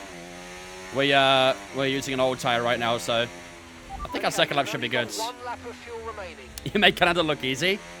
Well, I'm not sliding around. Yeah, sure. Easy track to slide around at.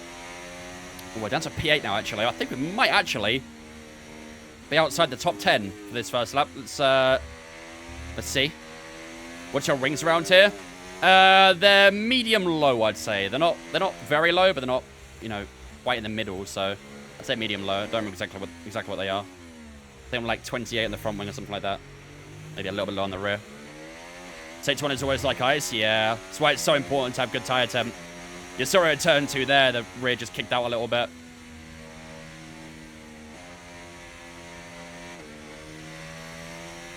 There's another car coming, actually.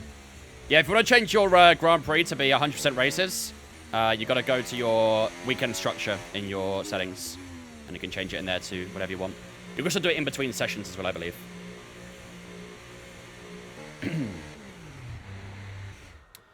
Right. Let's get a new pair of rubber on.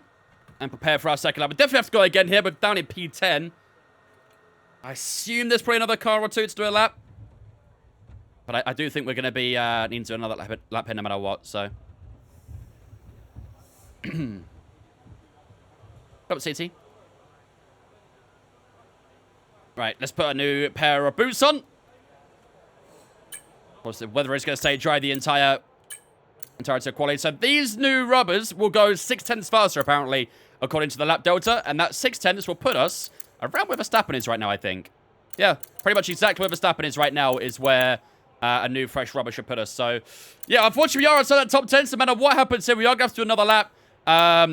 Let's see. Let's compare against our teammates, see where we were slower. But I'm assuming that middle and last sector, we're going to be significantly further down. So, first sector, we're quicker. Our first sector seems to be very strong right now.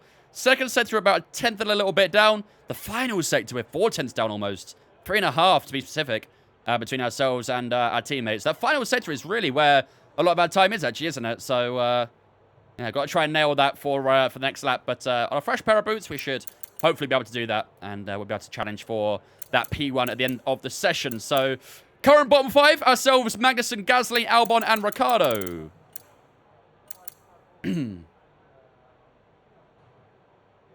These new rubbers will go 6/10 faster. It's factual and true. Hawk, thanks for following us, mate. Appreciate it. That's what Athletics' rubber. Get your minds out the gutter, chat. Come on. Come on. Lock in. You've been deprived too long. Okay. Let's skip a little bit of time. Let's get out to the 4-minute mark. See if anyone else does do another lap. I'd be surprised, but you never know. 6.5 minutes to go.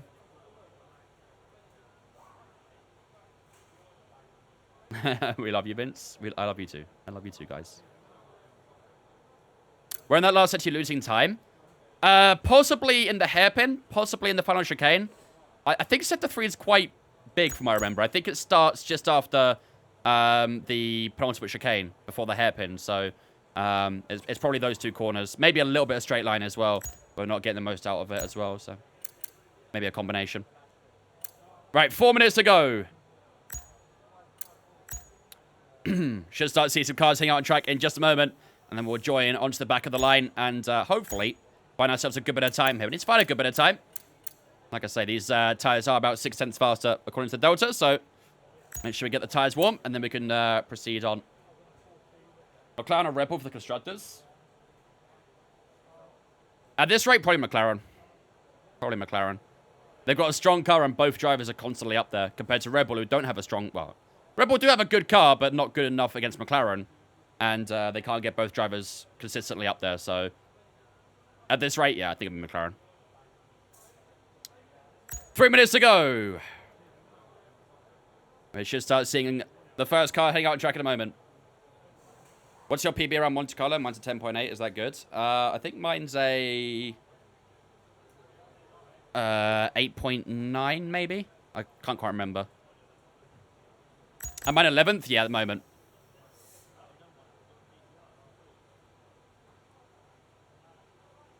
The brother Carlos Sainz should be flipping burgers in his career mode. Do I play any other sims? This and iRacing, pretty much the only games I really play. For racing sims and stuff. We should start seeing some cars heading out. There we go, now they're heading out. Took a second, but the cars are finally heading out on track. Right, let's just be patient for a second. Let all these guys get out. Our fresh tires are on. We're on minimum fuel as well, right? Yep, 3.4. Cool. Right. Let's head out. Complete. Everyone be aware, we've got a car leaving the garage. The shirt's sticking to me right now. Getting sweaty. Strange that minute Nui left, Rebel went to shit. I wonder why. I wonder why. Adrian Nui was a vital piece of Rebel's jigsaw. And unfortunately, they have not been able to replace it.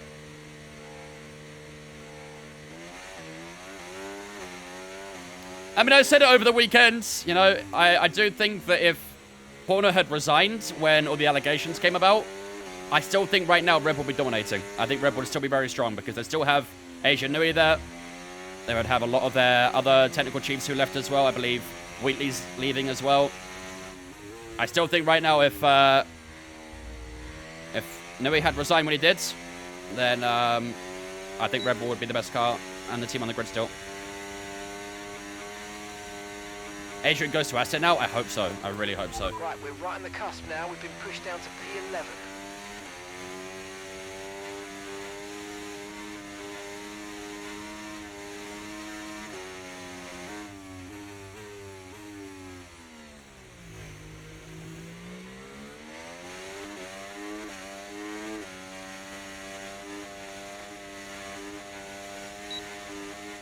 A little more tire tip in that front. We should be good.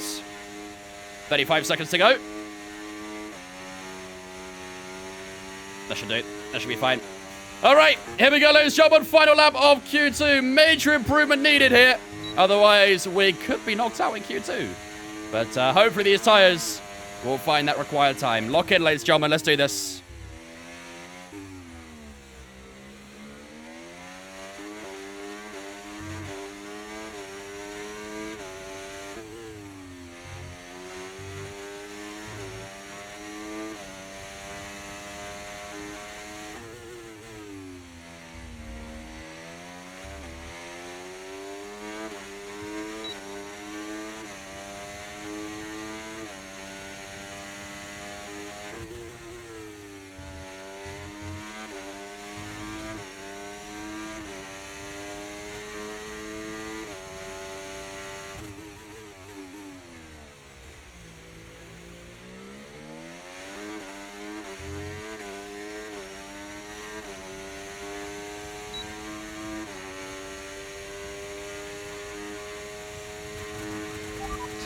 Remaining in the session. We need a good lap here or we're out of qualifying. Come on. Oof. I mean, getting improvement in that final sector. Very, very good final sector. That first sector, though, was pretty shocking. I'm not going to lie. That first sector needs a bit of work. That was a bit messy in the first couple of corners, but we did pull through. Had a really good last sector, thankfully, and that probably had saved their ass there. I'm not going to lie. P2, though, a 10th up from Max Verstappen, who takes the top spot in Q2. Charles Leclerc in third, Carlos Sainz in fourth, Alonso, Hamilton, Perez, Stroll, Russell, and both the Racing Bulls through to Q3. Wow, great job from the Racing Bull team. Leaving us in Q2, Lando Norris in P11, Pierre Gasly, Magnussen, Albon, and Danny Ricciardo all exit Q2. They will not be taking any further part in qualifying, but yeah, that was a bit of a weird one. That first sector wasn't really up to scratch. That second sector also wasn't that good. But thankfully, that final sector came about beautifully, actually. It was a really well put together final sector. And yeah, I think if we clean up that first sector, try and find a bit more in that middle, we could definitely be fighting for pole position here. And that was a all-round, a better lap, at least. That was the most important thing. So, yeah, on to Q3 we go. P2 and P4 for Mercedes. Let's try and go that one step further and go for pole position here in Canada. Is Bono going with Hamilton to Ferrari? No. Apparently, he's signed a promotion with Mercedes as well. I believe he's like the chief performance engineer, something like that. Chief engineer. Can't quite remember exactly what the job title is now, but he's got a promotion with Mercedes, so I don't believe he'll be joining Ferrari now.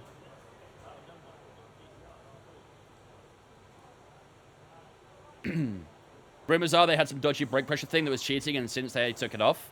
That was debunked by the FIA. The FIA already said that no cars were seen using the asymmetric braking system. It's already been through a technical delegation. It's already been banned, though, but no teams are caught using it, so Maybe they've been using it every now and then, but on the day they inspected, they didn't have it on, so... There you go, ladies and gentlemen. Prediction up in chat right now. Where will we qualify for the Canadian Grand Prix? If you're on Twitch, make sure to put predictions in. Have a go. There she is. Hello, Dana. I was waiting for you to arrive.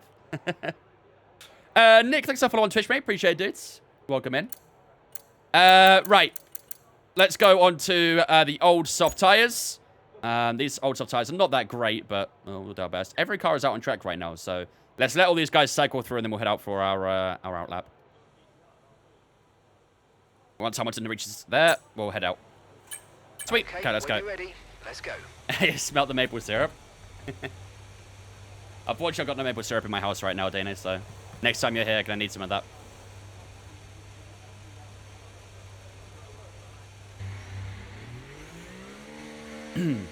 Lewis went to Ferrari because Mercedes didn't want him as an executive.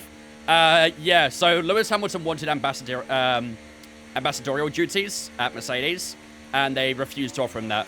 I believe Lewis also wanted a 3-year contract with that, and they were only offering a 1+1. So it kind of aligned for Lewis to just say no, essentially, and move on. I believe Ferrari did offer him the ambassadorial duties, though. Do I think the championship's already over? I don't think so. No, I don't think so. I do think Max will get it, but I don't think it's over.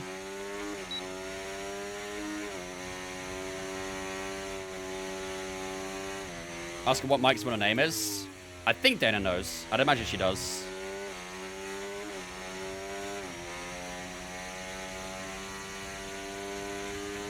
But she won't tell you. I hope not anyway.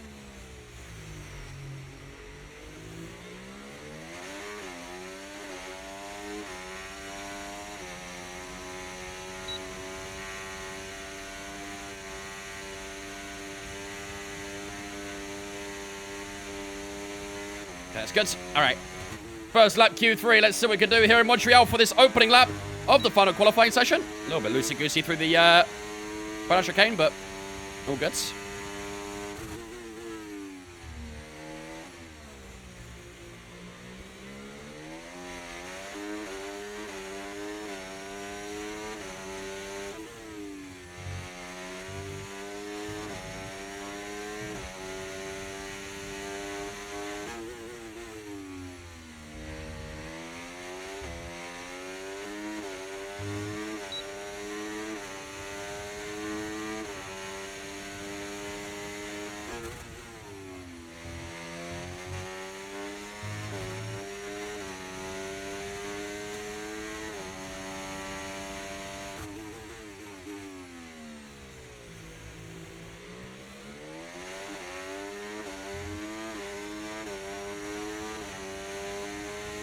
Doesn't feel too bad so far. Let's head down towards this final chicane and see. Find that little bit extra.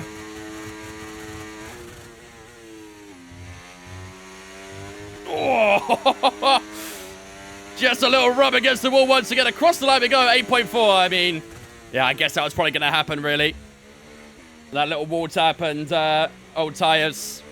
Okay, well, we're going to have to go out again. There is no doubt about that. 8.4 is P10 right now, so lots of time to find. But, yeah, I'm pretty sure everyone used a fresh tyre there. Carlos Sainz a little low there as well. P6 for the Spaniards. How do you feel about Canada this track? Honestly, I really like this track. Great track. Probably inside my top 5, I'd say. Maybe. Had a good race this year as well, in real life.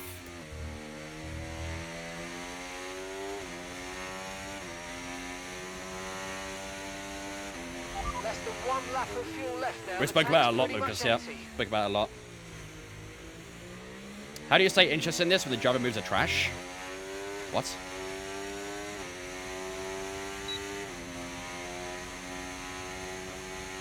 What about the country? Country's pretty good. Can't have too many complaints for the country either. Got some very pretty sights over there.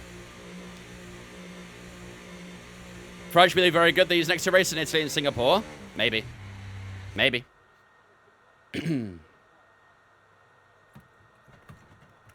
Canada was the first track I raced on F1. You better do well. Just for that reason alone, maybe I will. Maybe I will. Have I seen the Williams announcement? Yup. I have indeed. Right. Let's whack on a new set of softs then. Because that time is going to be nowhere near enough to compete for P1. The gap right now is actually a second to Fernando Alonso, who's in P1 right now. So, okay. Well, that's going to need to be a big improvement in the final lap, isn't it? So, the tyre delta is 0.8 between that old tyre and the fresh one. So, if we find 0.8, it only really puts us around where Stroll is in P5 right now. So, got our work cut out for us, really, haven't we? We've got our work cut out for us. Yeah,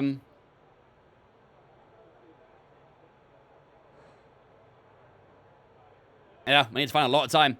We need to find time in every single sector. Sector 1, Sector 2, Sector 3. Everyone this next lap is going to be vital for us if we want to try and get pole position here. It's going to be very, very tricky. The top three are very close together. Less than a 10th separating Alonso, Leclerc, and Verstappen in the top three. Obviously, Mercedes are the best car right now in the career, but so far, 6th and 10th. So, yeah. Need to find a lot of time in this final lap. Yeah, I saw that route. You think Merck's going to do bad in Monza? With the tyre wear, it's going to be very difficult. Especially for a very, very hot weekend, so. Elusive is a very big fan. Shout him out. What's up, Elusive?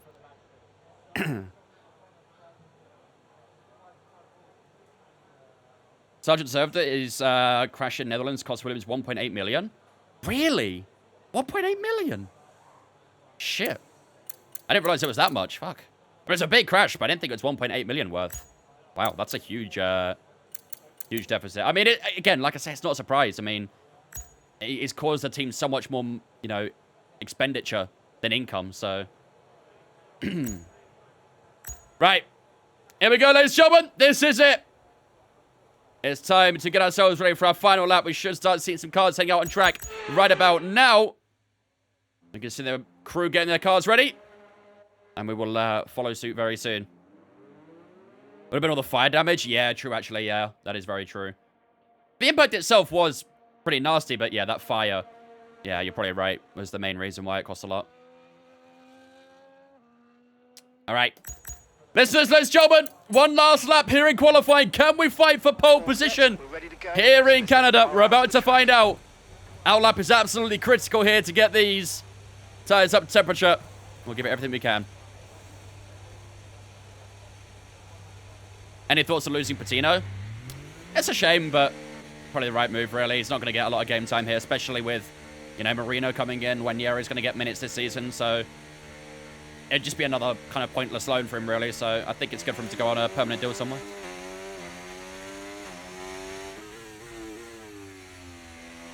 There is one car staying in the pits. I think it's Yuki Tsunoda.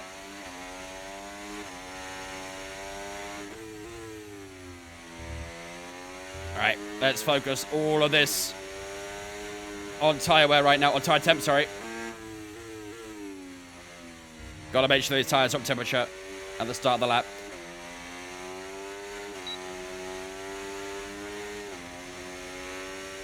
Drivers are now starting their final lap. We've got a minute to go here in Canada. All comes down to this here in Montreal. We finished P2 in qualifying in Monaco. We did start P1, though, due to a penalty to Leclerc. Are we going to be seeing something similar here? Are we going to be on that front row? Are we going to be on pole? We're going to be somewhere a little lower. The next minute or so will be absolutely imperative for this weekend.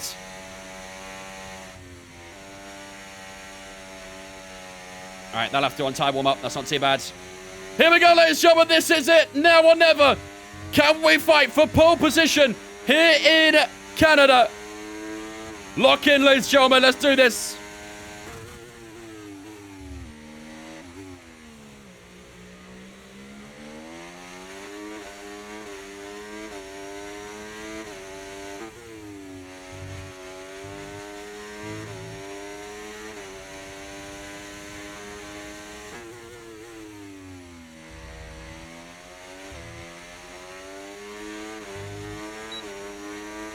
Good first sector.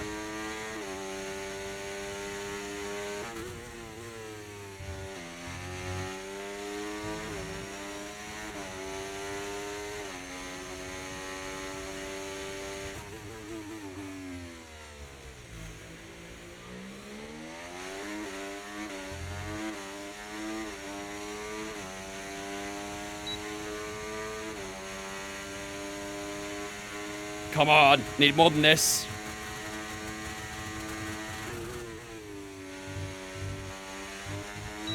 Right up against the wall. It's not going to be pole. It's not pole position. I don't think it's even top 2. Oh, that was not a great lap, was it? Oh, that is not good. That is our worst qualifying this year. That is not a good lap. P6 is where we will start this race, ladies and gentlemen. That is bitterly, bitterly disappointing. But it looks like that's the Mercedes pace this weekend. Carlos Sainz, our teammate, down in 7th place as well. That is very, very unfortunate not to be fighting for a pole position with 2.5 tenths almost away from Fernando Alonso, who won the Monaco Grand Prix and will start on pole here in Canada. So, yeah, really disappointing. Really, really disappointing. And for the car that is supposedly the best car on the grid on the R&D, both Mercedes slumping here in Canada. And, well, all of our focus gets put onto the race now. We're only 2 thousandths off from Lance Stroll, 0.5% off from Verstappen. So if we just spent a little bit more time, we could have maybe got into the second row. But yeah, trying to fight for that top row would have been very, very difficult. Alonso has put out a worldie in that Aston Martin. Leclerc will start alongside him. He qualified pole in Canada, starts P2. Here, in Monaco, he starts P2 in Canada. Verstappen and Hamilton share the second row together. Lance Stroll and ourselves on the third row. Oh, that feels painful to say. Carlos Sainz and Perez on the 4th, and both the racing balls of George Russell and Yuki Tsunoda round out the top 10 in 9th and 10th. So, yeah, not good. Not good. Gonna have to focus very hard for this race, ladies and gentlemen. If we want to get anything out of this, if we want to try and keep that podium streak up, we're gonna have to do it in the race. On to race day we go. Fernando's been flying. Yeah, he's been doing really well lately. I don't think he's doing that great in the championship, though, from November. We actually lost a little bit of pace rating there, I saw. I'm not sure what the expected thing was, but... Only one person said P4 to P6. Well played, Halford. Well played. Okay. Ladies and gentlemen, P6 is where we will start the Canadian Grand Prix. Our worst qualifying so far in this season. We're going to have to try and bounce back with something special in the race. Fernando Alonso, the man who starts on pole position, the man who won in Monaco, only sits in 4th place right now in the championship. So if he wants a championship fight, he needs to find a lot of points. And it looks like he's been doing that this weekend in Canada as well. Will he go for back-to-back wins? We'll have to wait and see. But our championship rival, Max Verstappen, I think he's ahead of us. I think he was on the second row, wasn't he? Yeah, second row. In 3rd place, I think it was. So I'm sure he'll be in the fight for the win. But at the moment, he sits in 2nd place on 111 points. We are 46 points up on him. So no matter what happens this weekend, we'll still maintain the championship lead. But it may well come down today by a good few points. So gotta try and lock in. This may well be a damage limitation weekend. We'll have to wait and see. But yeah, this is going to be a tough one. This is going to be a tough one.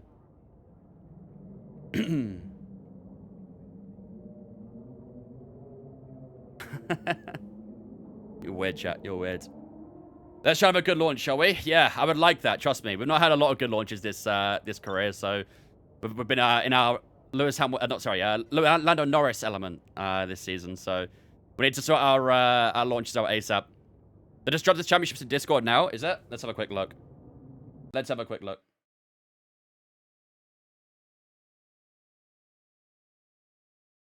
Oh wow, I can barely see anything. Okay. Sergio Perez has more? Ah, it didn't include Zandvoort. It didn't include Zandvoort. I assume after Zandvoort, then, Sargent's probably first, right? It's gotta be.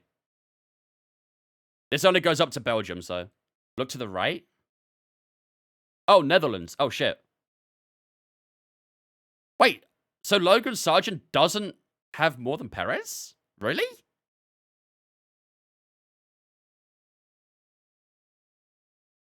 I would have thought that crash in Netherlands would have brought Logan Sargent to the top. Because of Monaco? Yeah, I know Monaco was very expensive. What else did he have? He had a bit in China, a little bit in Imola, small bit in Canada, small bit in Austria, good bit in Hungary as well, 770 grand in Hungary. Yeah, wow, fair enough. 2.1 million in Monaco, yeah. I guess that makes sense. Whereas Logan Sargent's 1.7 million, so... Yeah, only 600,000 between them. Damn. That is pretty nuts. Gasly, Monaco? Gasly didn't crash in Monaco, did he? No, Gasly didn't crash in Monaco. Gasly and Ocon did? I don't recall it off the top of my head. But there's no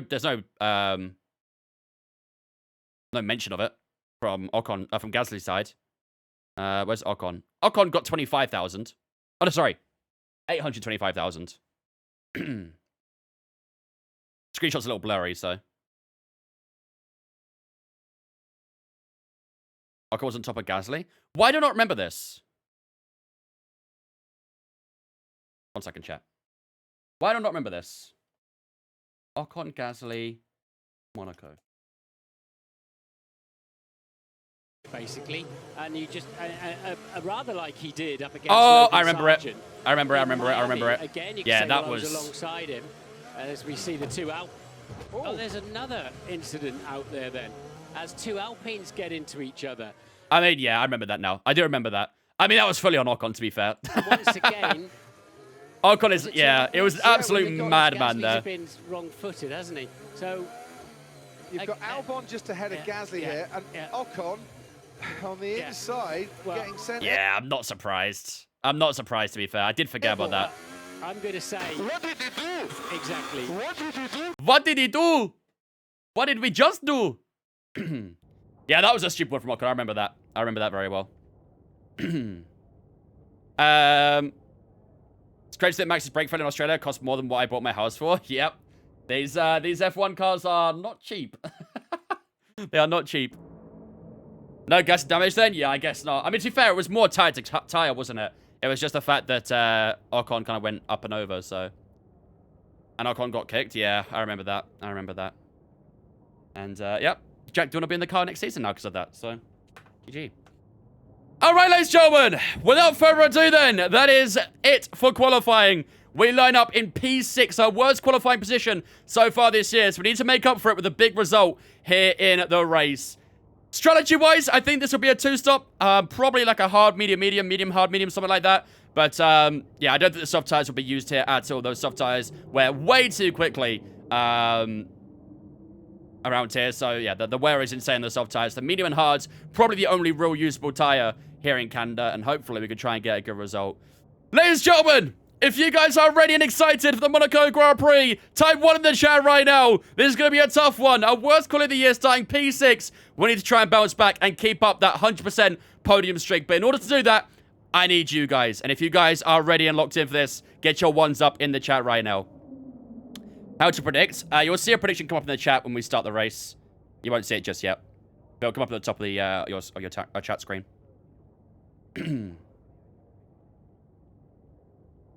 Did I say Monaco? Sorry, Canada. I'm thinking too much of Monaco now. We did it yesterday. Just watched a Monaco clip. Monaco's front-free in my head right now. Canada is what I meant. Canada. All right. You guys are ready? I'm ready. Ladies and gentlemen, it is time for 70 laps of racing action here in Montreal. While the race loads up, I'm going to go take a quick toilet break. I'll be with you guys in 2 seconds. And then it'll be time for 70 laps of racing action here in Montreal.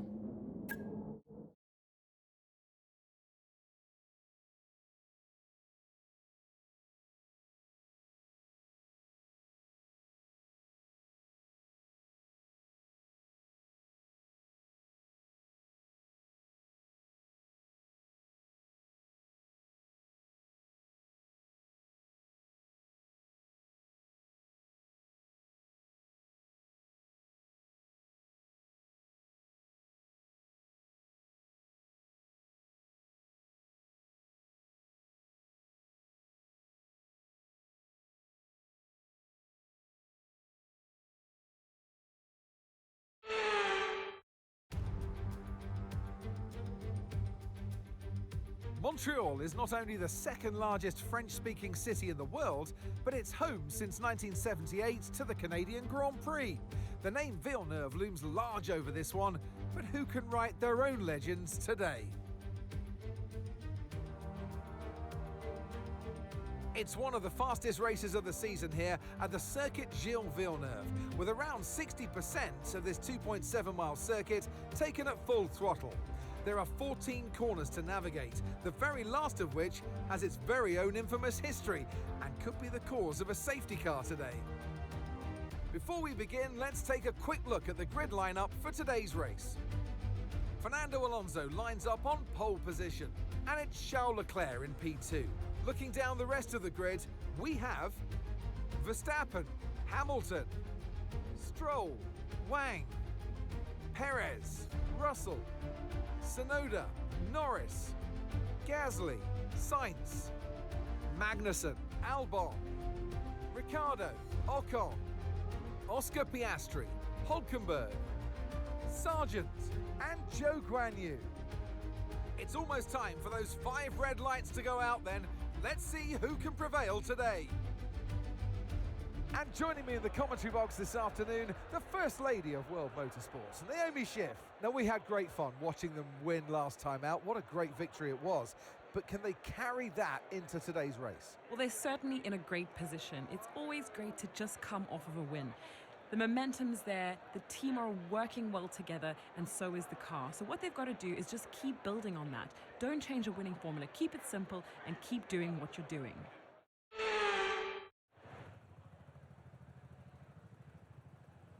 All right.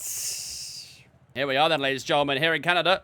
We maintain P6. I didn't see Carlos Sainz had a penalty, so that's unfortunately for Carlos. Does not suit us very well when we're trying to do a championship charge for the constructors as well. But oh well. Right. We missed you. I missed you guys too. Let's have a look then. So it is suggesting a medium hard. There is the opportunity for 3-stopper as well, but I don't think there's really a lot of point. Prediction will be up in a moment. Don't worry, chat. Don't worry. We'll sort out in a second. What's everyone else starting on, actually? Is everyone else starting on mediums? Okay, we have a little bit of a mix. We got a few of the guys in the top 10 starting on hards. We got Leclerc, Hamilton, Russell, Norris, Gasly on the hard tyres. There's a few on mediums as well. So there's a little bit of a mix and match, really, isn't there? We've got Kevin Magnussen starting on softs. He's the only one starting on that soft tyre. That will not last long at all, so I'm not too concerned about him. Yeah, I mean, we either start the mediums or hards, don't we? There's no real other option. The soft tire is not worth it. It just dies way too quickly. Okay. I mean, personally, I'm just saying a medium soft. Surely not. Yeah, I mean, just doing a hard tire there puts your time back up. So, yeah, I'm not going to do a soft tire. You think we should start on hards, you reckon? Oops. We should start on the hards. Let's see. Let's stretch out that final set a bit more. Gets about 5.2.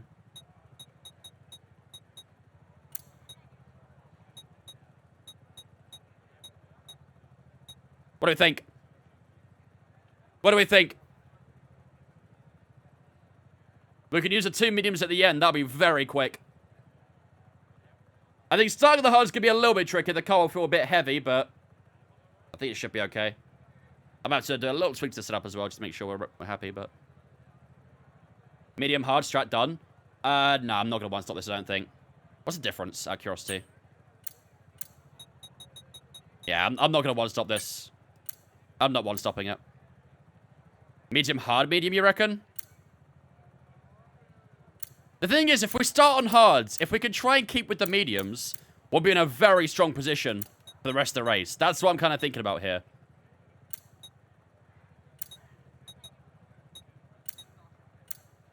Yeah, something like that. If we start on the hards and keep with the medium tyres, we could be in a very good position when we go into the mediums.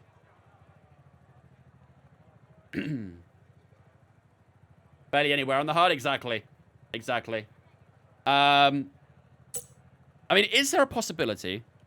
This is a little bit audacious. Let's see. Is there a possibility of this?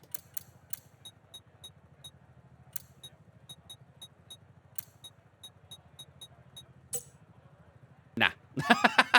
This is an 84-minute, 11-second. This is an 84... Let's go personalized, actually. Let's go personalized, then try it. That's who's soft here. Hard, medium, soft. Let's see if that can do something.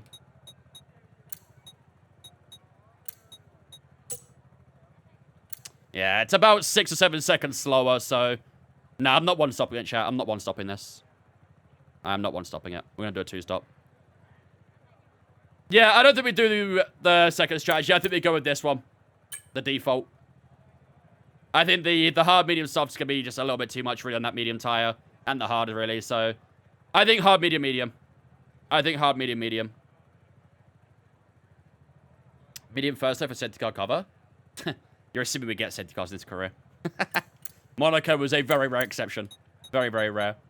I'm just going to up the fuel a tiny bit as well, because I'm always nervous about fuel. So just to be safe. Just to be safe. Ember, thanks for follow as well. Appreciate it, dudes. Welcome in. Don't know for an early safety car. Yeah, I mean, depends when it comes out, I guess, doesn't it? Depends when it comes out. Can the rate a race to one stop? Yeah, especially with how short the pit lane is as well. Fairly short pit lane.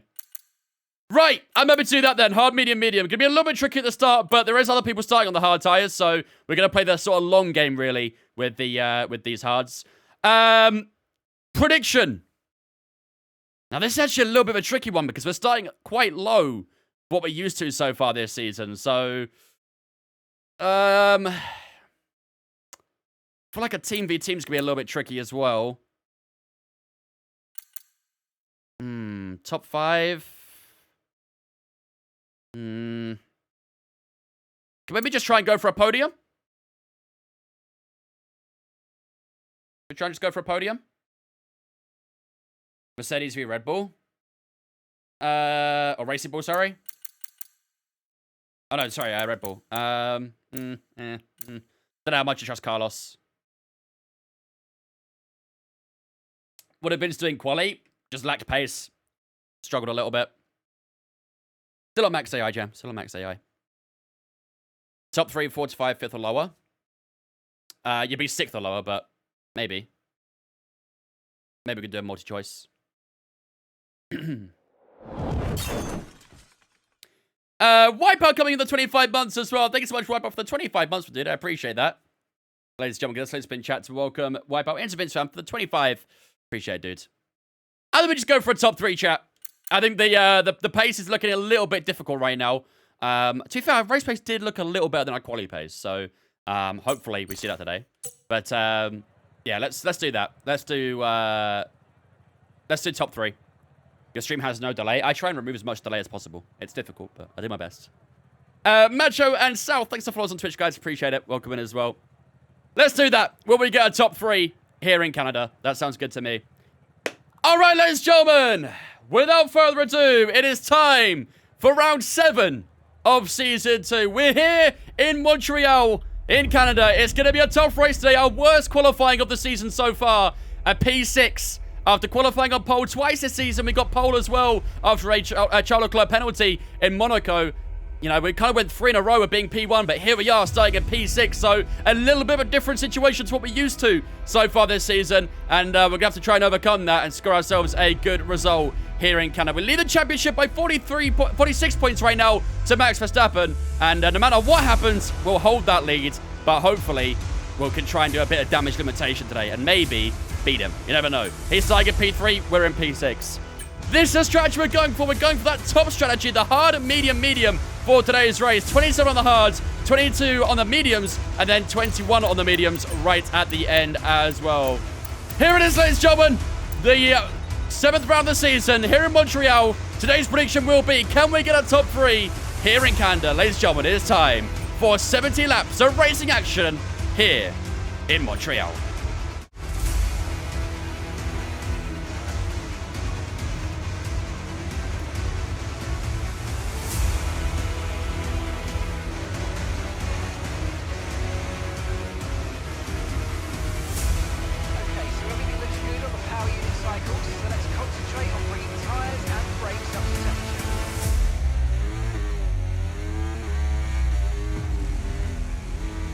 Ladies and gentlemen, the prediction is up on the Twitch right now. Will we score a top 3 here in Canada? Make sure to get your predictions up on the Twitch right now. Gamble away your points and see if you can win.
Here we go then, ladies and gentlemen, for the Canadian Grand Prix.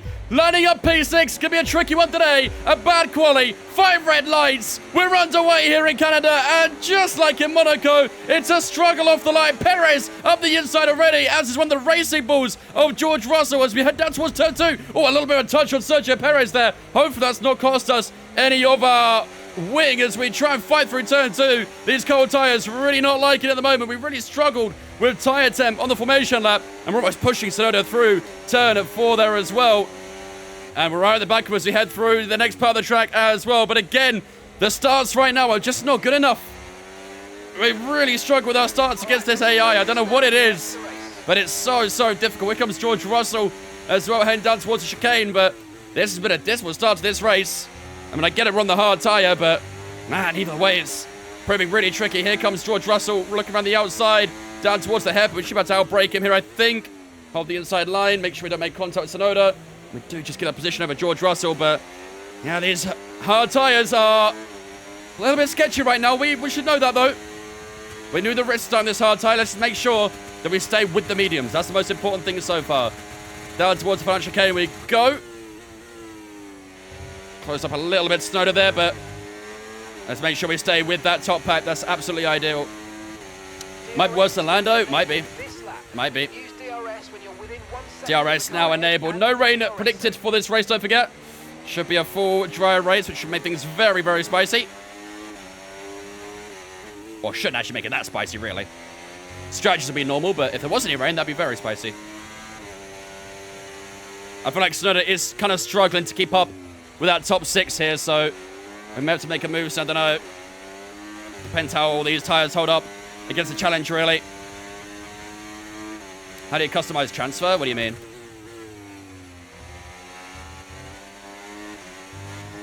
Again, Russell and Norris both on the hard tyre as well, so they should be seeing the same sort of effects that we are at the moment. Down towards the hairpin we go. We can close up a lot here into the braking zone. Out from the hairpin we go. A little bit of battery as well. We'll get DRS now down towards final chicane, and that'll round out lap 2. Just got to wait for these hard tyres to kind of be the play at the moment. Shouldn't take an amazingly long time. But like I say, as long as we kind of stick with the medium tyres, when that transition happens, when that crossover begins, we'll be in a strong place. So just got to try and keep pace at the moment. There's a 2 wide between Stroll and Hamilton for P4. Hamilton on the outside at turn 2, down towards turn 3. Issues with tyre wear for now. Keep taking care of them. We're still just lingering on the back of Yuki Tsunoda at the moment. Yeah, lots of fighting ahead. And that might be something that helps us out a little bit. To be fair, Hamilton is on the hard tyre as well, so I think it is a common problem right now. The hard tyre just struggling with that early grip. We're just going to be patient at the moment, just wait for our opportunities. And they will come. They will come. Green flag. There's a yellow flag already, actually. Wonder if that's someone who's spun. Wonder if someone just has a mechanical failure. Let's see. Yeah. Oh my god. Yep. GG. GG.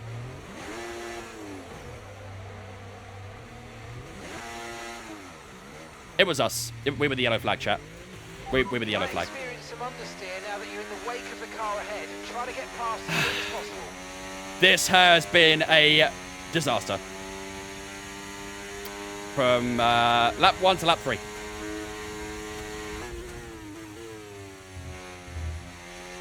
I couldn't even rejoin you. There were so many cars coming.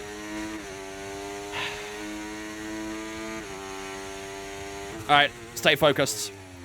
Stay focused. I don't even know what happened there, man. I don't know if I got throttle happy. The tyres were still a little bit cold or something. The tyres look fine on the temperature. What was that, man? What was that? And gap to the car Well, we have clean air now, but 4.5 seconds. that is a vital blow. A vital blow. That's all it takes is that one moment, and unfortunately, it's happened, and we are now down to P20. Could there be a delta? Maybe. Long way to go, chat. Long way to go. 66 laps to go in this race. Let's catch up to these guys in front. We've got to work through the grid. Gone the gas too early. I thought I was okay, but I don't know, maybe the heavy fuel I got a little bit too ambitious with it. Alright, let's stay focused. We need a big recovery drive. I mean, Oscar's having a bad race as well. He's P17, so that makes me feel a little bit better. Come on, lock in, chat. Lock in. This is not a good position to be in at all.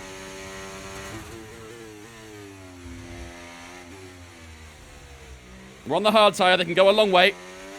I mean, I do wonder if maybe it is worth going for a one-stop now. With that mistake. Is that worth it, chat, or no? What do you guys think?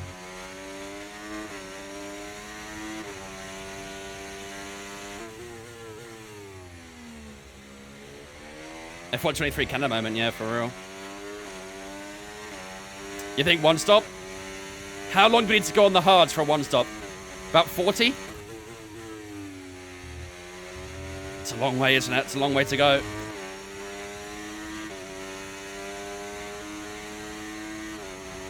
The hards can go a long way. They might burn up the rears a tiny bit. Getting the car back into position. Yeah, rears are a little bit more worn, but that's okay. That should be fine. Might as well try it now, you reckon? Let's see how we get through the pack. Let's catch up to show and let's see how we get through these guys. And we'll act accordingly from that. YP20, we had a spin out of the hairpin. Went from P8 down to P20. Bit of a bottle job moment.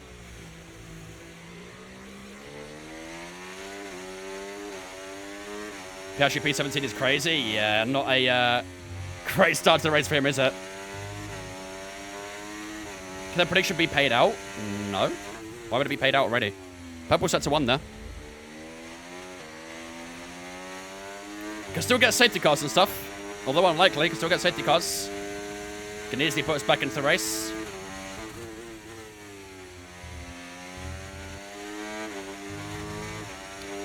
Not mistakes to follow on Twitch, mate. Appreciate you, dudes. Welcome in.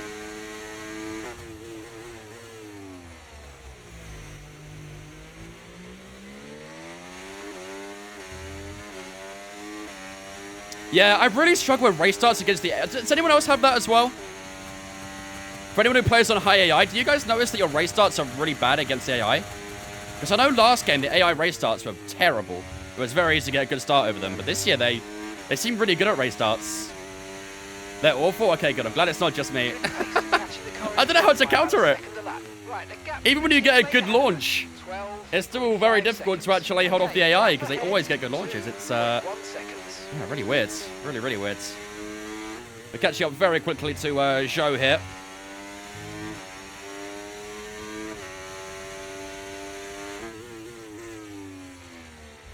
What happened? We had a big spin on the hairpin, unfortunately. I'm on 6 here, my race starts are awful. Yeah, I feel that. I feel that. Well, I'm on 110 AI, but even so. Right, stay focused, ladies and gentlemen. Fernando Alonso still leading this race, by the way. Spaniard's been absolutely on fire in the last couple of races. It's basically guaranteed he gets a mechanical failure right now. Seems the past 95 AI starts are rapid. Yeah, I don't know what it is. Don't know what it is. Oh well. I mean, to be fair, I would rather the AI had good starts constantly over bad starts constantly. And that was the problem with the last game. Last game, it felt like the AI always got bad starts, and it was just very easy to counter. So I would rather kind of try and learn against the AI having good starts than just constantly find it easy against them, you know? But yeah, I really don't know what the counter is. That's the problem. I'll do my best, Cake. I'll do my best. All right, we should be in DRS range to show Guan Yu now. This will be our first overtake back on route to the top 10. I mean, I think that's probably what we're targeting now, right? A top 10. I feel like getting anything else can be very difficult without a little bit of safety car luck or something.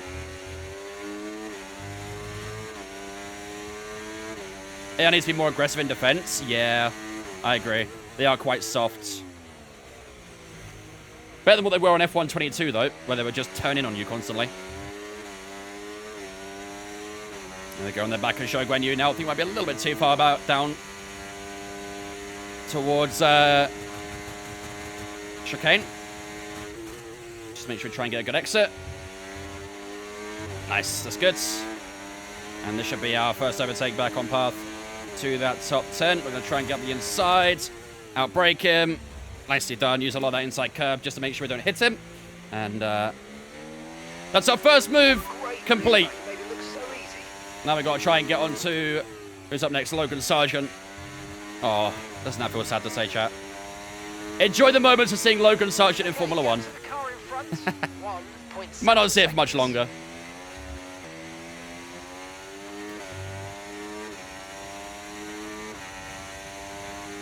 I will forever say 22 was one of the best games ever made. Are you shitting me? Are you trying to troll me?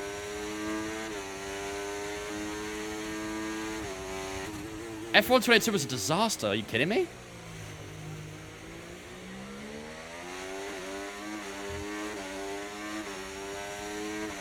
How do you read chat and drive at the same time? It's all pre-recorded. I just sit here on camera, turning my wheel, looking at chat, watching a pre-recorded video.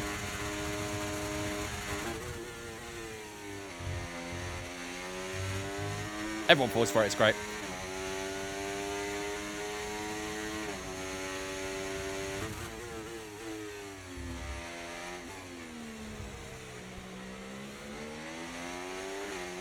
Now the second to last, second corner you go.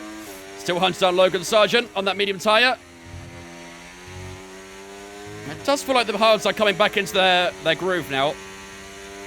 I don't know, very weird moment out of the hairpin. But we're just trying to work our way through the grid as much as possible.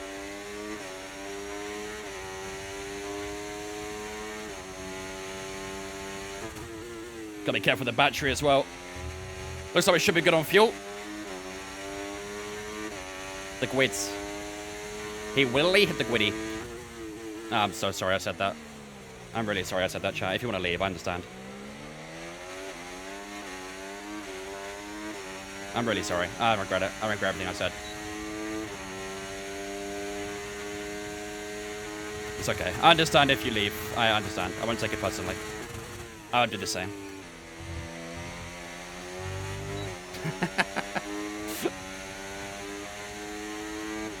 Hunts down Logan Sargent down towards turn 1. That's out. You're pulling out Lag? second and lap on the car behind. That's our PB there, 11.5. Let's try and keep that up.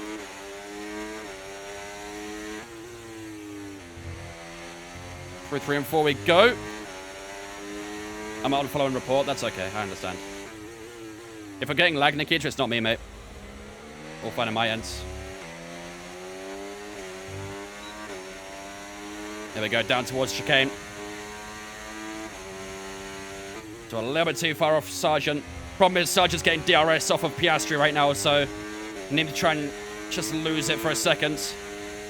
Is it actually pre-recorded? No, of course not. Everything you're seeing is live and in the flesh. Of course it's not pre-recorded. To be fair, it'd be pretty impressive if it was pre-recorded. They're doing a great job at syncing it all up. Logan Sargent did get DRS this time. Here we go, down towards the chicane. Why is my game lagging, dude? Stop. Up the inside, try and outbrake him. Oh, use a lot of that inside curve to make sure we don't sideswipe him. We do just squeeze our way past Logan Sargent. And that might be the final time we see him. Ever. In Formula 1, at least, anyway. Right. We are through on Sargent. On to the back of Piastri now. Slowly working our way through the grid. I mean, I think our lap times are probably worse than the top guys right now, but yeah, let's keep pushing. Okay, mate. Keep working hard. Oh, wow, there is a lot of cars in this bundle. There's a huge wad of cars here. Tomorrow, Spain? No, I'm not here tomorrow. Next F1 Crim, it'll be next week. On Thursday, we're doing my team. Oh, sorry, creator team on F1 Manager. Saturday, creator series. Sunday, lobby day. That bitch should start with the inside. He left it open. I'll say thank you very much and take it. Very kind of you. Thank you.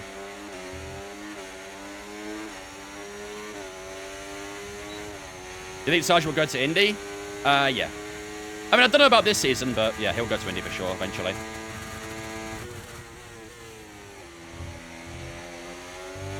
Now for the final chicane we go. Here we go. Nico Hulkenberg will be a little bit too far back here. Let's see if we can just try and find a way past. Launch up the inside. A bit of a late move, that one. And we do just shrug our way through. Good couple of moves there. Got past Hulkenberg and Piastri fairly quickly. Now let's try and get through the rest of this train.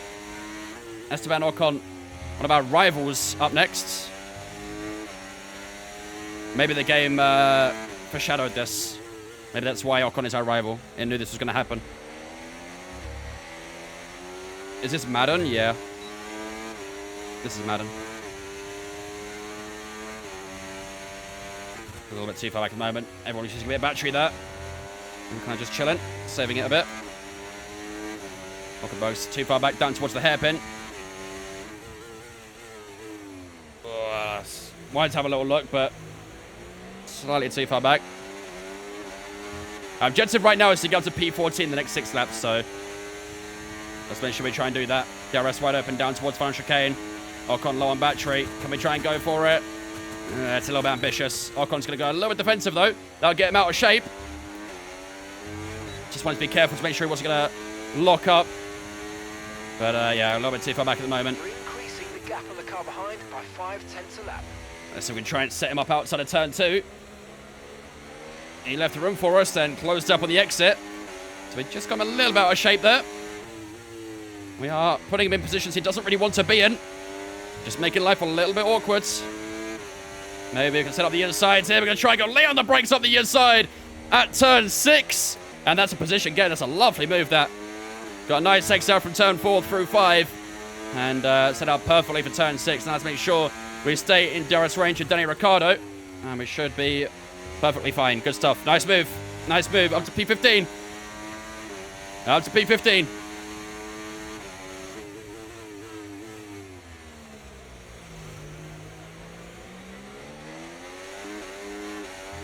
Come on. Let's keep pushing.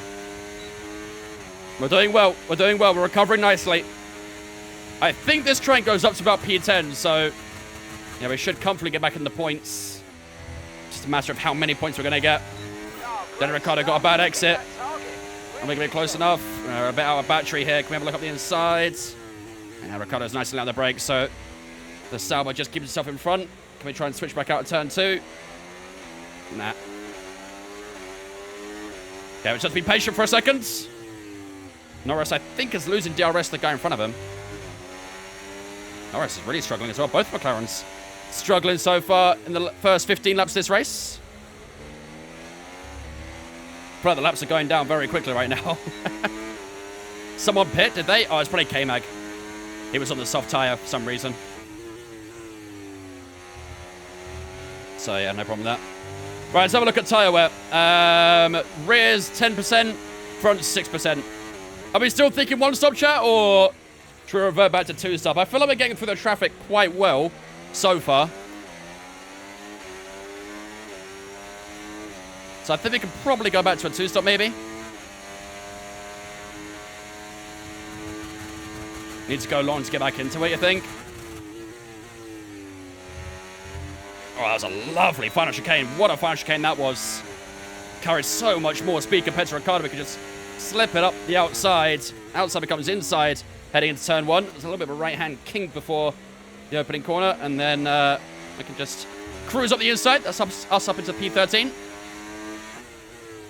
Obviously, Lando Norris and Albon up in front. When we get past, we need to make sure we clear them. We don't want to stay with these guys. We need to try and get away from them. I'm not sure what the gap is to Albon to the car in front. It's not huge, but it's a good few seconds in it.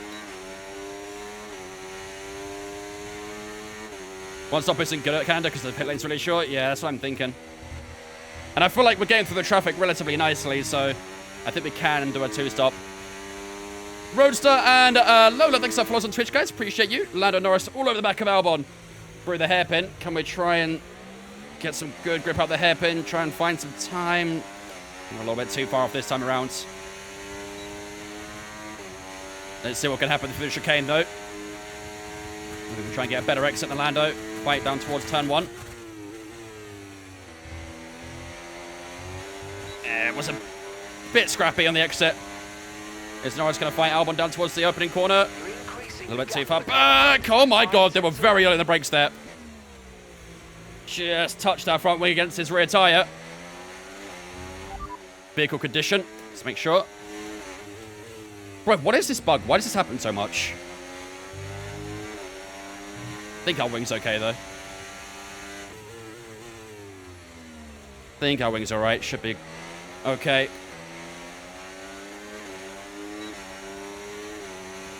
Do you remember the double overtake Albon did on the back straight? I do. It's just what he does.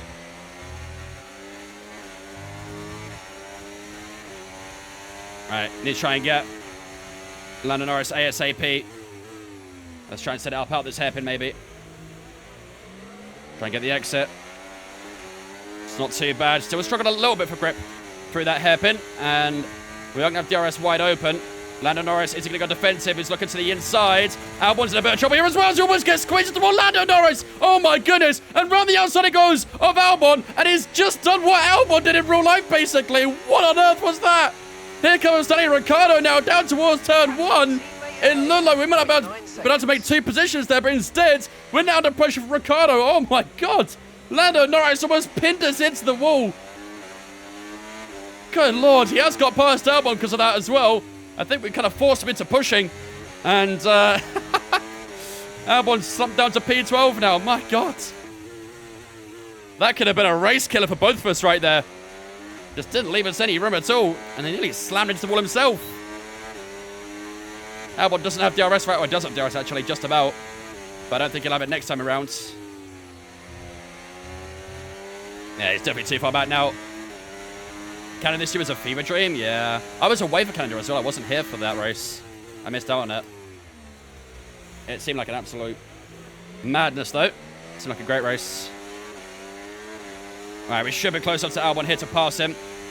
Are we going to do it down towards the chicane? We have to wait towards turn 1. We can pass him. Lay on the brakes, around the outside. Yeah, Albon just backed out of that. Good job. Beautiful, good move. All right, up to P12. Jesus Christ.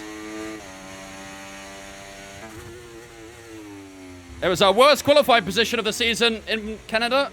We're on course for our worst race position as well at this rate. All right, gap to Gasly in P10 is 4.7 seconds, so that's something to try and make up. I'm hoping these hard tyres are better than the mediums now. They should be. I think you need to be worried, just some bad data, so keep doing what you're doing. I'll let you know if we notice any genuine problems. Let's keep pulling some time. One stop is definitely possible. I mean, it's a short pit lane, though. If the pit lane was longer, I'd maybe say a one stop as well, but just because of how short the pit lane is, I just don't think it's worth it. I don't think it's the quickest strategy.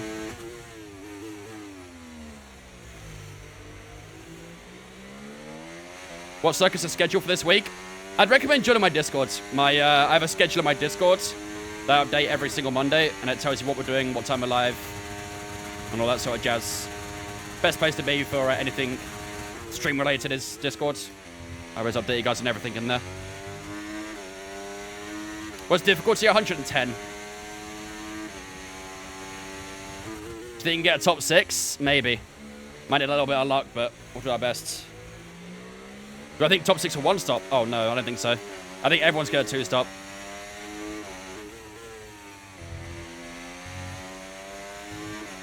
Uh, 30 laps on the hards, 20 each of the mediums. Could work. To be honest, the hard tyre still feels pretty good at the moment, so I'm fairly happy to continue on this tyre at the time being.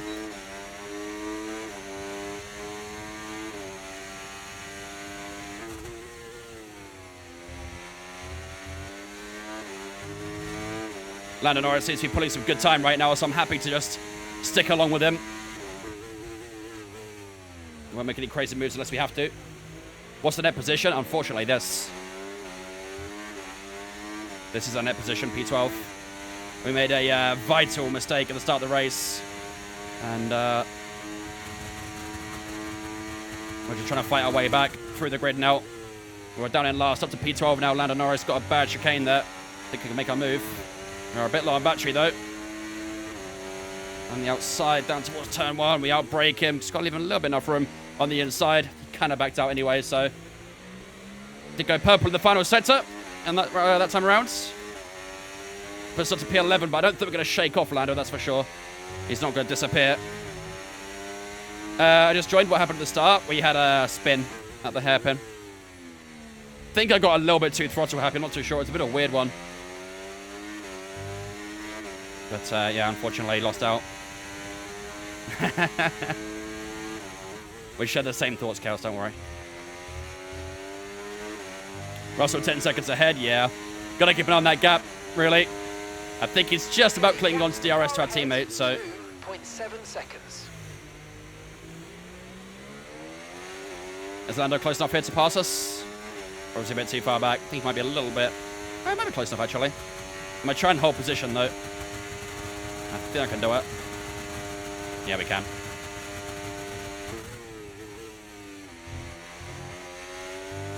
Nice chicane. Yeah, we should hold him down towards turn 1 as well. Gaming, that's our follow as well, mate. Appreciate you, dudes. Welcome in. Don't forget, if you guys are new here and you are enjoying the race, enjoying the stream so far, make sure to smash that follow button. Helps me out a lot. Whether you're watching on Twitch, whether you're watching on TikTok, it really does help me out if you smash that follow button. Do I play with ABS? No. All my assists are off.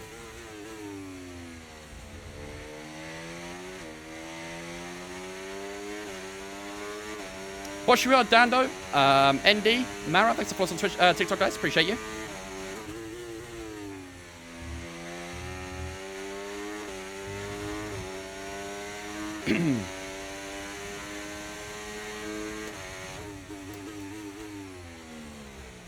Yeah, race pace actually seems pretty strong, I'm not going to lie. I think we'd actually be up there right now if we hadn't made that mistake. So I'm fairly happy with how we're doing. Teammates in the pits. Oh, we got a lot of people boxing, actually. Look at this. Lots of people in the pits, ladies and gentlemen. So it looks like a lot of people are ditching off those medium tires now. Carlos Sainz, our teammate, is in. Let's make sure that Lando doesn't pass us here. Wow, Verstappen actually got ahead of us on the pit stops. That's actually pretty crazy. That really shows how much time we lost. Fernando Alonso stayed ahead of us as well, so... yeah, this is going to be very difficult to recover from, isn't it? They have still got to use the hard tyre, though. So, you never know. We could pull some worldy time when we go into the mediums. Time will tell. Still trying to learn how to race with ABS off. Learn how to trail brake. It's the most important technique to learn when turning ABS off. Maxing it on mediums. Yeah, he's doing a double medium, then a hard at the end. So I'm hoping in the finals, Tim will have some very good pace, but we'll see. 1.3 to Gasly, closely up towards him. Minute said to go, I'll bring it right back in. True, it would. It really would.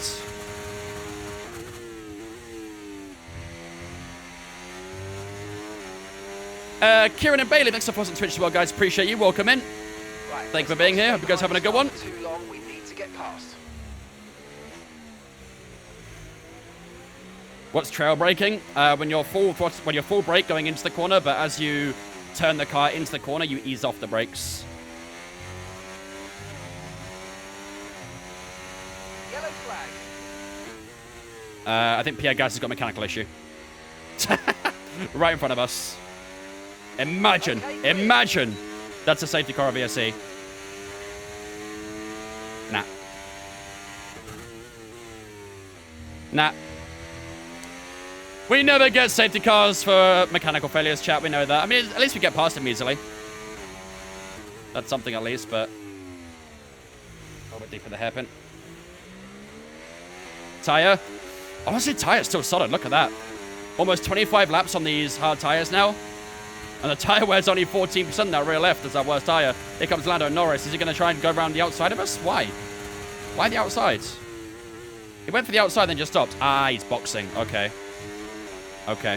Alonso's just put in the fastest lap of the race. What do we do, chat? What do we do? Lando Norris just boxed off the hard tyre. We're approaching the pit. What do we do? And you're going to be on mediums. Okay, so we're leading our teammate by 8.8 seconds. One stop. Are you sure? Are you really sure?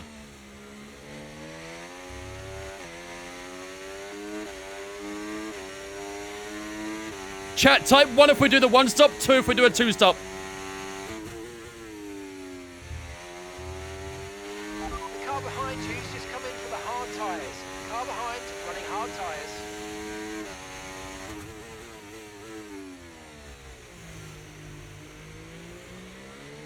Seeing a lot of ones, I'm not gonna lie. Seeing a lot of ones. How long do we need to set this tyre till then? Lap 40 roughly? 40 on the hards, 30 on the mediums.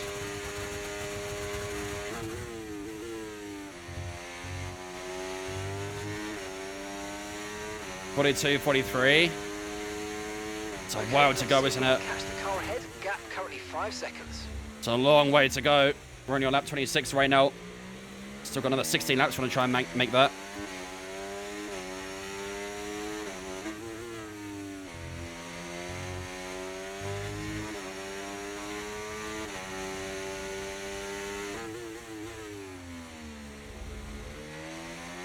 Just gone green the first sector, to be fair. Oops.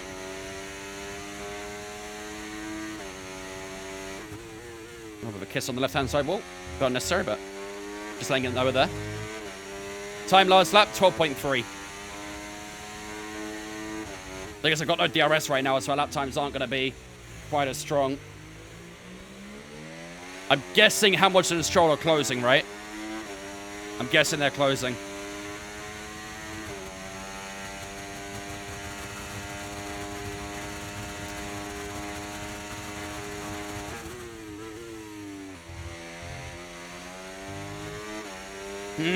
I don't know, man. I don't know.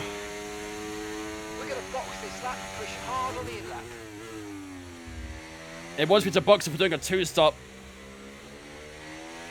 That pit suggestion is just purely based on a 2-stop.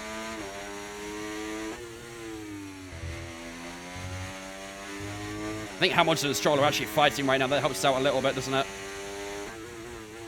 It's a really difficult situation at the moment.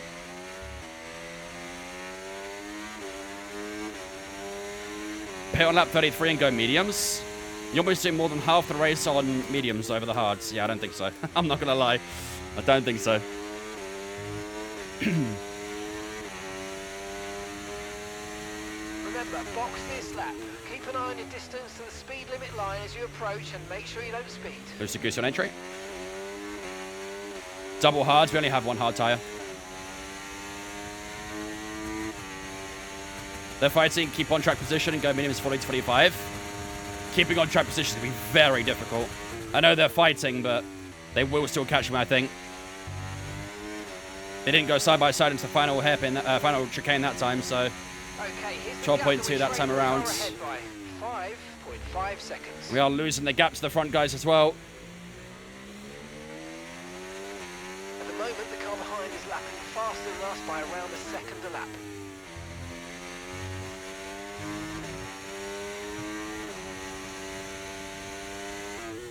Second lap faster when they're not fighting. It's insane. Absolutely insane.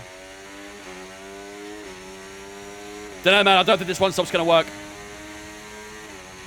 I don't think this 1-stop's going to work. I'm really not convinced.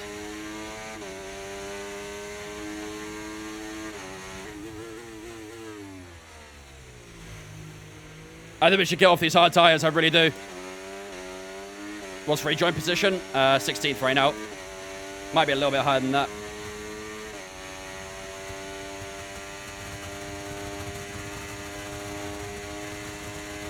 Wait for a safety car. It's audacious. That's audacious. Didn't lose a lot to Hamilton that time round. Only a 10th or so. 11.9 was our lap that time around. We are losing a significant time to Leclerc in front, though. Is it hard, medium, medium? Yeah. Double mediums. Okay, mate, we've got some clear track around us now, so let's use it and make this next lap a quick one. Let's go. 14.5 is easy. But don't know. My boxing, don't know. Weather report is going to be dry the entire race. Hamilton's getting closer.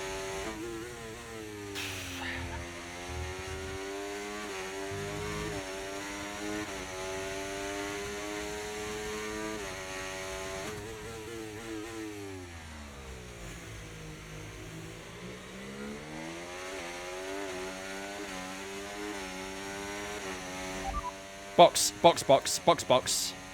Pitting this lap then. Coming I gotta to get off these tyre, I think, chat. this lap. I gotta get off these tyre. This one stop's not gonna work. This one stop's not gonna work. I gotta get off this tyre. I had to, I think. They were struggling on pace a little bit. We were losing time to go in front, losing time to go behind. Okay, off we go. Let's see what we Back come out into here. the race. Perfect job. Let's keep it on this pit time as well. We're delighted with that. I think it's gonna be about 20 to 25 seconds in that region. Yeah, sub 25. 23 seconds. That's not bad. Just one stop left in this About strategy. P13 behind both the McLarens. Okay, that's not bad. They're both on the hard tyre. We can get past them. Yeah, I'm sorry, chat. I had to get off that hard tyre, I think. My times were just not good enough. I think going medium now, I think we can push very hard with these two tyres to the end. We can do 20 laps each on these tyres. They should take it quite nicely. This is our true position. They've pitched Let's give it everything, chat. Come on. these tyres and get down the road. Let's give it everything. Gotta be a little bit patient at the moment. Just wait for the tyres to get up to temperature. Medium soft? No. Softs wear way too quickly. They're not a good tyre here. Just gotta lock in now, bro. Yep. Let's give it everything. This is our true position. We're on the same strategy. They've pitted as well as us, so warm up your tyres and make And the we're not the most same of it. strategy, are we? They're both on hards. They're gonna go side by side in the final chicane. Nearly.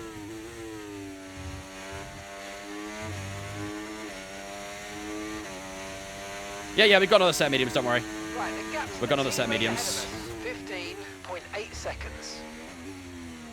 We've only used one hard and one medium so far, which is this one, of course. Box around lap 50 then? Yeah, that's the plan.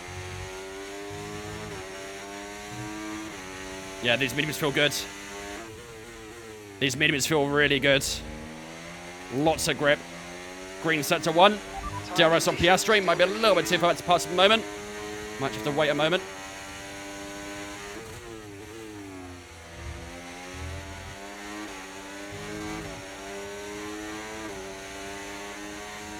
Just gonna stay behind for a second.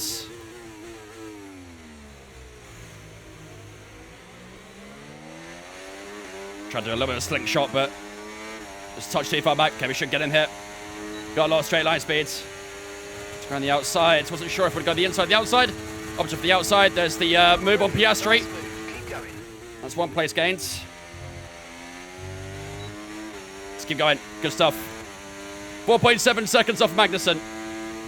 And there's our fastest lap of the race as well. 10.462. Fastest lap here in Canada. And that just shows this medium tyre is on fire right now. That's about 2 seconds quicker than what we're doing on the hard tyre. Expect to win from here? No, God, no. Not after our start.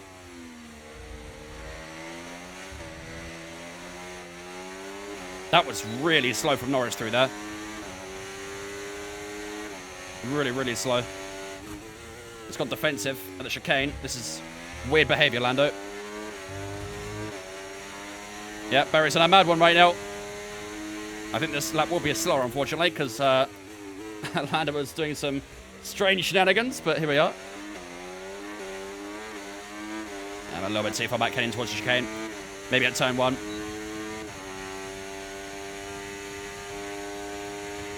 Still shimming all the way down. I'm struggling a bit with the battery. Let's get a good chicane. That's not bad at all. Here we go. We should make the move here. We'll just move to the right-hand side. We'll get the outside line at turn 1. We can probably outbrake him. We do indeed. I'm going to take that line. Good stuff. Good move. Up to P11. 3.2. It's Kevin Magnussen.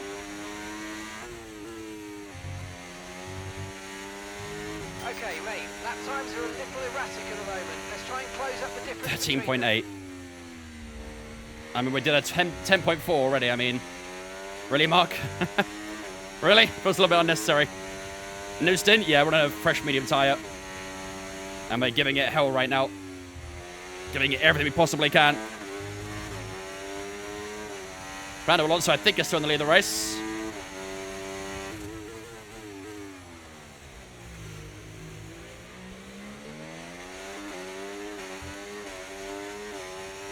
Oh, yeah, average. Yeah, sorry. Yeah, it's average. Again, should to be beatable. Should to be beatable. Yellow flags. Yellow flags. Yellow flags.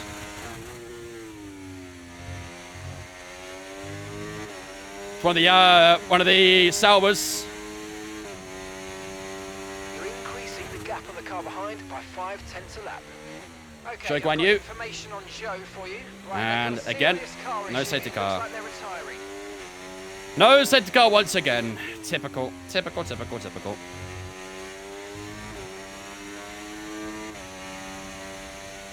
A red flag would go crazy, actually. What do we do with a red flag? I don't think... I mean, a medium could go to the end, but it'd be really difficult. Maybe a medium soft is probably what we could do, right? Don't really have a lot of tire option. Caution, caution. This car's parked on the left-hand side, so let's see where it is. I mean, how was that not a safety car? Overtaking through the yellow flags. How was that not a safety car? His car is literally right next to the racing line. Flag. Gotta be a safety car in my eyes.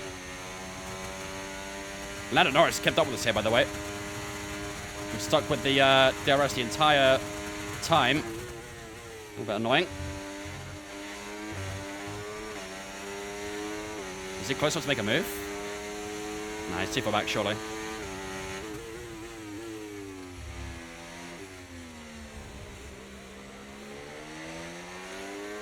Lag? Not on my end, no.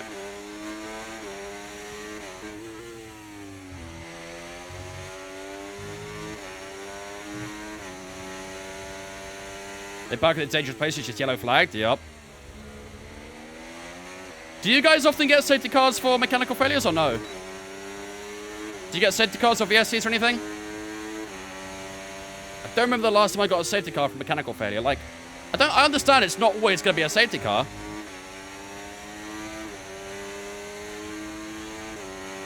But in dangerous positions like that, I mean, it just has to be.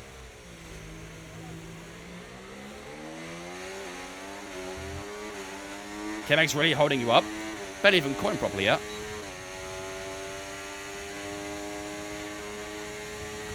We've had more red flags than safety cars. I think we've had one red flag so far in this career. Alright, shoving enough to get by Kevin Magnussen. Down towards turn one. We're going to try and go on the right-hand side once again. Around a second faster than the car ahead. Later on the Keep this brakes. up. Got a bit of room this time because he's still there. And we just cruise our way through. Good stuff. Up to P10. Back into the points. 9 seconds to Russell. To Russell, sorry. 14 to our teammate.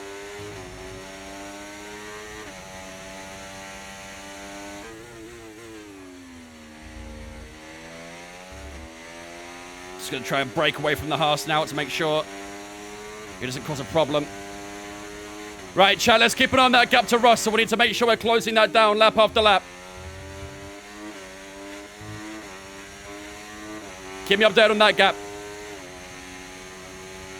I need to know how much we're gaining or losing. We should be gaining. If we're losing, we're in big trouble.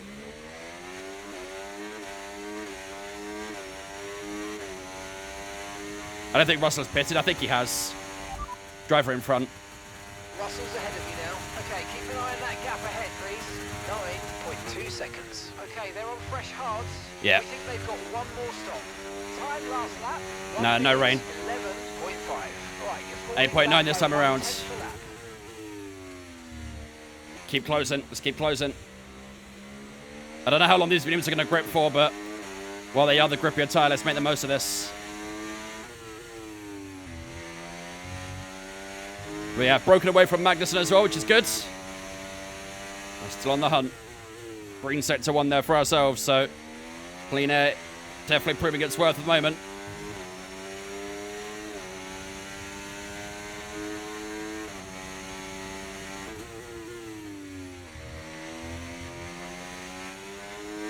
What up, Martin? What have you missed? A big bottle job is what you missed. A big bottle job.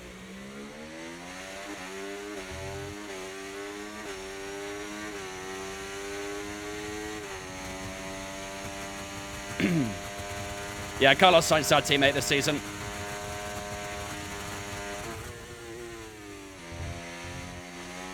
An all-new driver duo for this season. They got rid of Hamilton and Russell. They brought in ourselves and Carlos Sainz. Right, how much did we gain that lap, chat? How much did we gain? It was quite a bit, I think.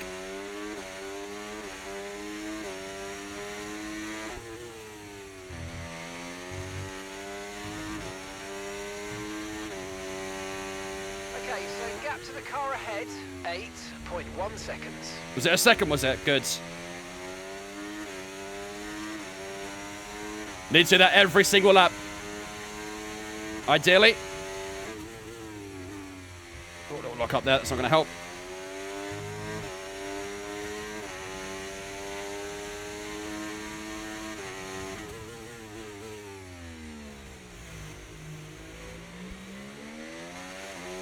Yeah, they might not get as much this time, but as long as still gaining, that's the most important thing.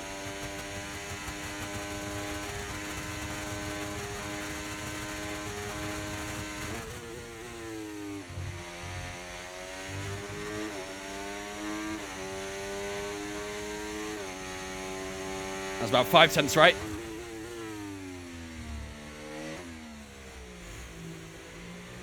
Getting on Sainz as well, good. Sainz is actually in a little bit of a pack right now, so they're holding each other up in the corners, which is really good. You can get a good bit of time from that. 1.1 in 2 laps, that's not bad. Try and get a bit more.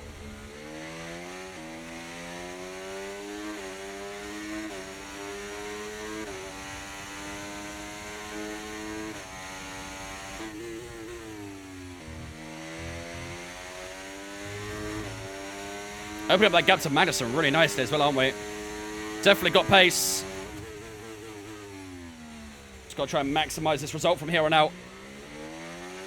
It's all out pace in the race now.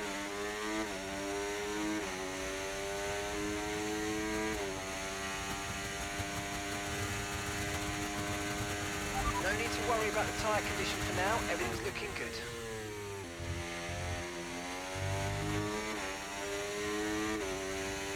.3. What was the gain that time, chat? Kevin Magnussen's just boxed. The car behind started to drop back. There's a gap beginning to form. Let's make the most of it. It was another half a second, was it? Let's try and keep pushing for that gap. Half a second a lap is not too shabby.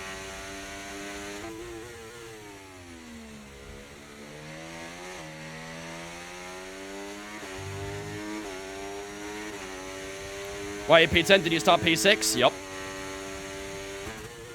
We made a vital mistake, unfortunately. We spun at the hairpin on like lap 3 or something. Ran out of talent. Medium tires are still doing good. Green first sector there. It's going to be hard to see purple laps now because we've got no DRS, but as long as we can still show that we've got life in the tyre, that's the most important thing. Plan for a safety car. If we get a safety car from here on out, we'll go mediums again. Mediums will definitely get to the end. Not comfortably, but they will do it. Bray, thanks for following us, mate. Appreciate it, dudes. Yes, welcome mate, in. we hit the target. Nice work. Could see George's car exiting turn 2 as we head down towards turn 1 there. Who's retired so far? Show and... who's the other one? Gasly. I think. Was it Gasly? Good pace. You're catching the car in front by about a second a lap. And gap to the car in front, 6.2 Another seconds. green sector 1. To be fair, Chad, look at those tyres. They're still looking pretty good. Those tyres are still looking strong.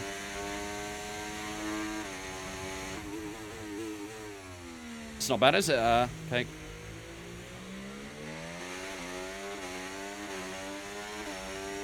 Tyre life is looking pretty strong. The rear left has only just hit 10%. Been on these tyres for about 10 laps now as well, so... yeah, these tyres are holding up really nicely.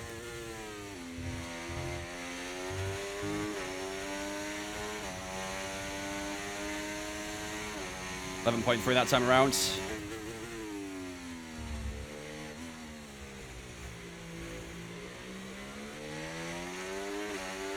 driver in front. Okay, Russell's ahead. Okay, gap ahead, 6.3 seconds. Okay, they're on fresh hards. Their tyres are 17 laps old. We think they've got one more stop. And the time last lap, 1:11.6. We're gaining by around 0.2 per lap. Keep going. Only 0.2 last lap, wasn't great.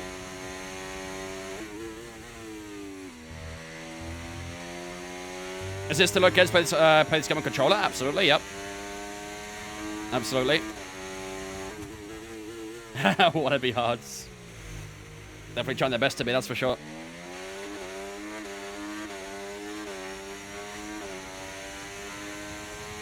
Come on.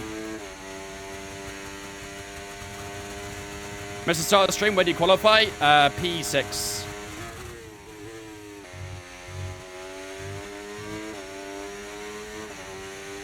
We're not really gaining a huge amount of time on George anymore, are we, chat? We're still gaining, but not as much as we were. How did you mess this up again? What do you mean? Again. I won 4 of the opening 6 races. If that's right, you're messing up, then damn, I'm down.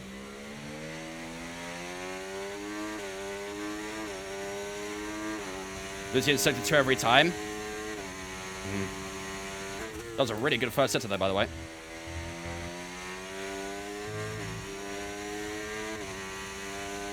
It was a really, really good first sector.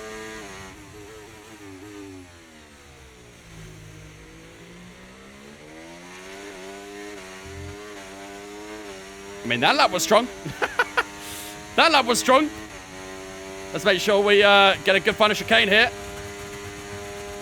This might be another fast lap of the race. Let's see. Oh, right up against the wall. Yeah, it's got to be a fast lap, right?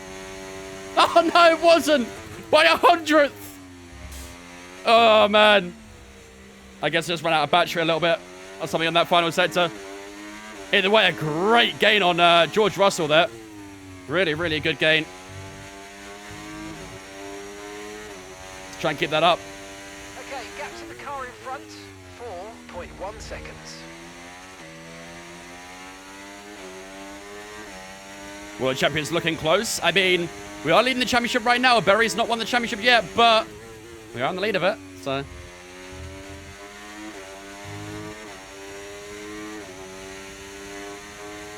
How's the middle sector? A little bit off the middle this time round, unfortunately.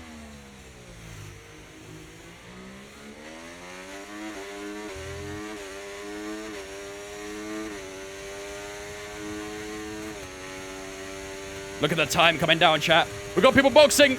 Carlos Sainz is in. This is their final stop of the race. This is their final stop. I think most are probably going mediums to the end. Oh, they're going hards to the end. Okay. Okay. Unfortunately, Verstappen has come out in front of us, but probably expected. Tsunoda and Sainz are... wait, where are they? Oh, they're behind. Like, quite some distance, actually.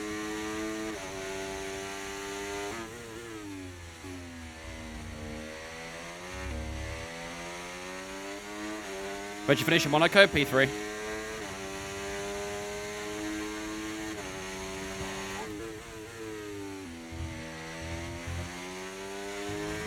His medium tyres are still feeling good.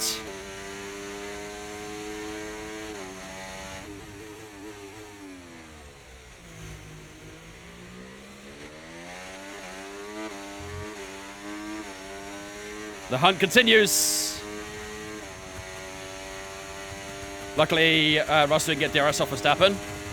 Yeah, thankfully, yeah, that would have been a bit annoying. I wonder if we're still faster than Max, maybe. Don't know. Perez and Stroll in. That puts up to P6.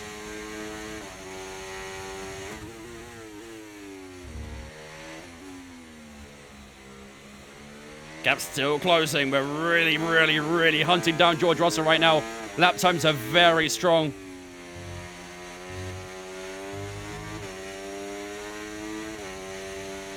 Okay, gap to the car ahead, 2.5 seconds. Come on. Come on.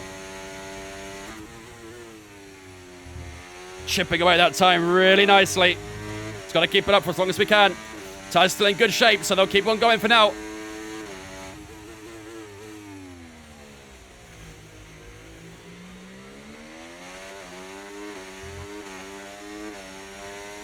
Johnny and Big Box, thanks for follow us on Twitch, guys. Max, thanks for follow as well. Appreciate it, dude. Welcome in. Welcome in, welcome in, welcome in. Hope you guys having a good one.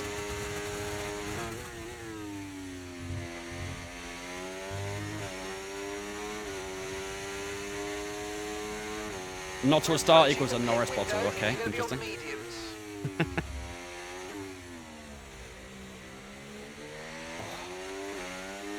Can't work this car so hard right now. Almost as hard as I had to work at the start of Monaco. Been watching on TikTok, finally come over to Twitch. Welcome in, dude. Welcome to the good side. The bright side. Okay, this is good. You're catching the car ahead. Hope you're good, man. Thank you for jumping over. Okay, the car behind is dropping back. Go to that 55 and then softs. I just don't trust the soft tyre with its durability.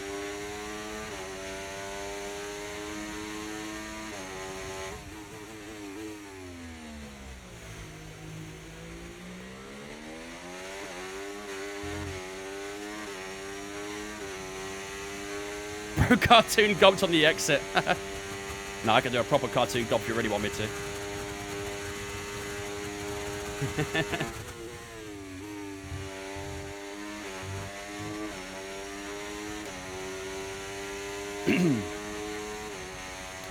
What's the weather saying? It's going to be dry for the entire race. No rain's expected.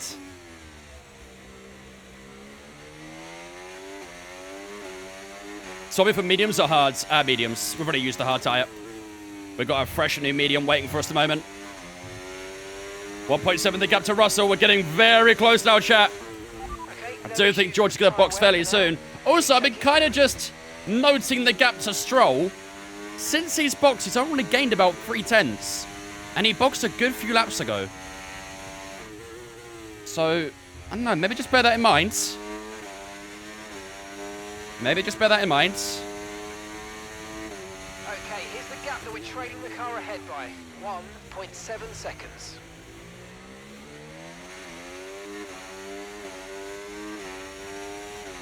Stroll and Max about 3/10 quicker. I mean, realistically, we're not going to get a top 3. We have to fight for the best possible position right now.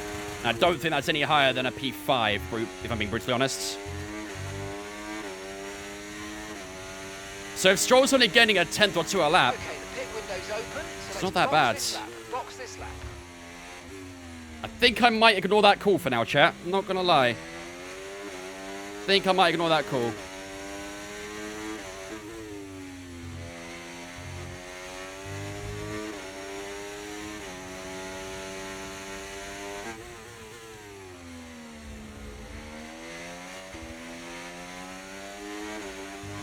Check tyre wear.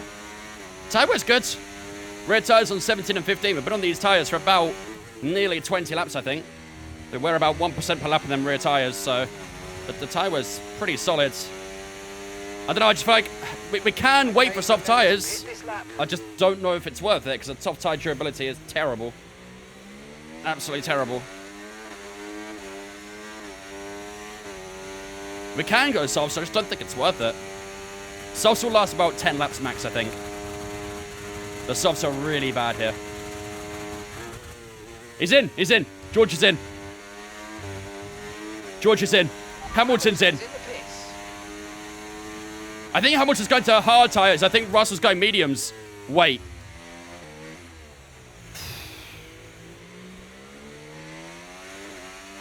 Chat, what do we do? Do we respond? Do we stay out? The medium tyre's still got pace. Our last lap was 11.1, which is still a very strong lap time. Do we respond? Do we just hang it out, maybe? I think we've got pace. I'm not going to lie. I think we've got pace. We're not losing that much to Lance Stroll.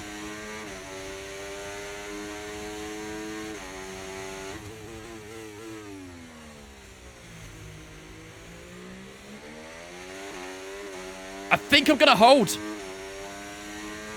I think I'm going to risk it. I think I'm going to try and hold.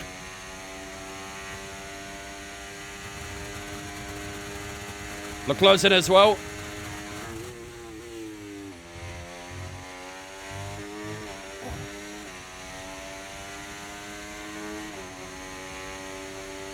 Look close well out in front of us.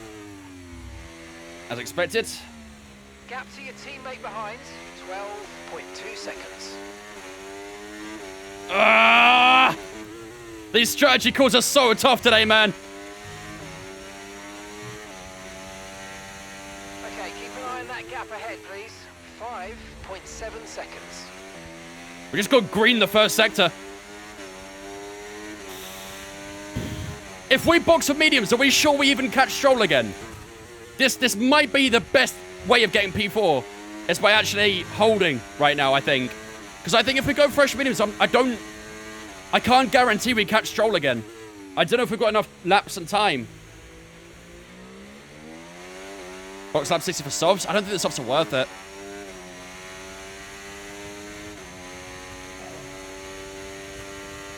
Stroll is gaining.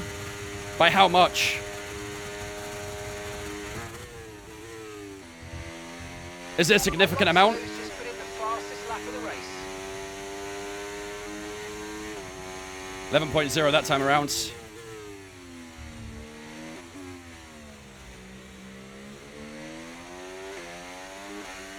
0.6, half a second. Fuck. George Russell at 10.1. Shit, man. What do we do? What do we do, man? What do we fucking do? Oh, very tired sliding a little bit there. Hamilton's just passed him. Hamilton would catch us very quickly. Box. Mediums? You want mediums? You want mediums?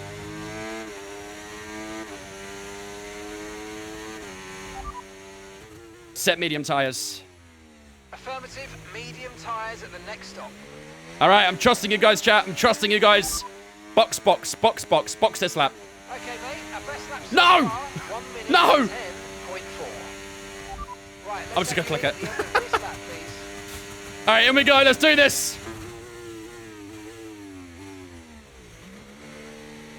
Oh, man. Stroll lost 3/10 that last lap. Yeah, he was fighting with Hamilton. We are going to come up behind Russell here. No, it's slow. No, that's not what we need, man. Removing the right rear wheel. I know it's not ideal, Oh, but we let's lost try and about put that 2.5 behind us now seconds in the and get back pits. into this race. For fuck's sake, that is just typical, isn't it? Pit strategy complete. All right, out we Tyres come. through to the end What's the now. gap then? Let's see. Let's see. 5.6. Would have been only about 3 seconds behind Russell. That would have been bad at all. All right, well, extra workload on our plate. Let's get it going. To the end now, ladies and gentlemen. Let's see what we can try and recover from this position. We've done well to get the top 10. Let's give it everything. See what we can do. Yeah, it was a right rear. That's Gavin, isn't it? In the right rear, it's Gavin.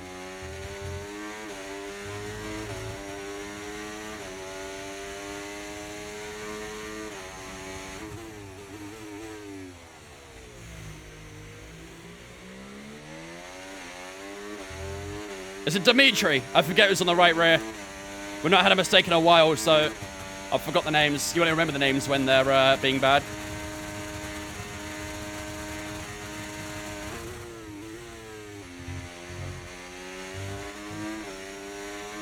Look at the time again on Yuki Tsunoda. Gap to your teammate 11.9 ahead, from an out lap. That's actually 8.9 incredible. Holy shit. seconds. That's a really good lap for an out lap. Come on, man. 16 to go. 16.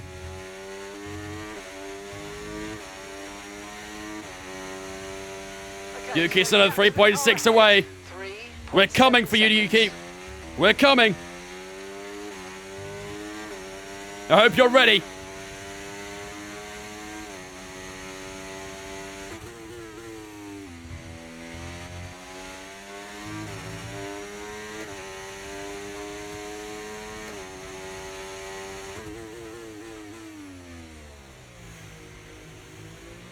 3.2 now.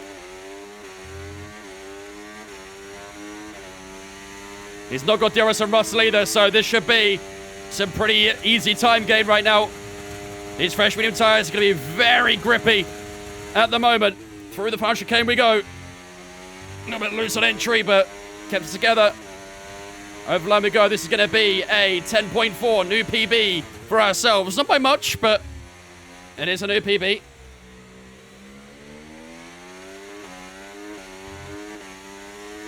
.7. I'm putting everything into this car right now, man. 15 to go. What can we work from this position? A podium is going to be virtually impossible without a safety car, but there's still a chance of getting a few places out of this. And I did say at the start of the weekend, this may well be a damage limitation weekend. It has proved that way so far.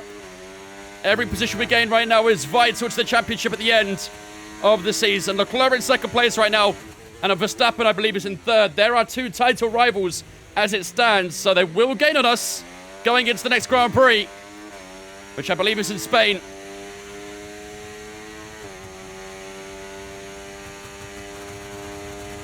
Just got to make sure we're going to give absolutely everything.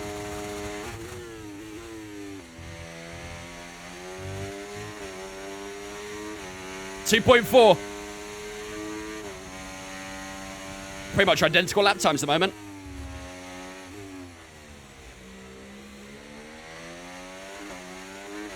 Russell pretty fast right now. Yeah, Russell's flying. We're increasing our gap on the car behind by around a second. Just got to hope his tyre kind of wears out towards the end. But I think it's unlikely. The medium tyres need to hold on really well. 1.9 seconds. Purple sector 1 there. Purple sector 1.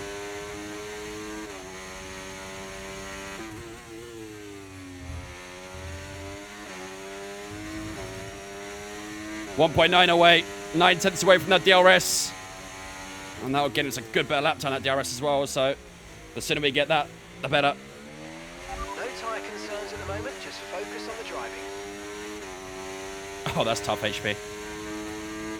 That's tough. Russell's past Perez, yeah, I see. Yeah, Russell's on a mad one right now, isn't he? He's got some really good pace.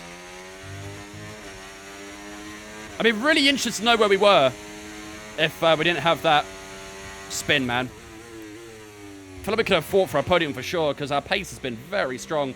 10.3, that's our new PB again. Extra 10th on that.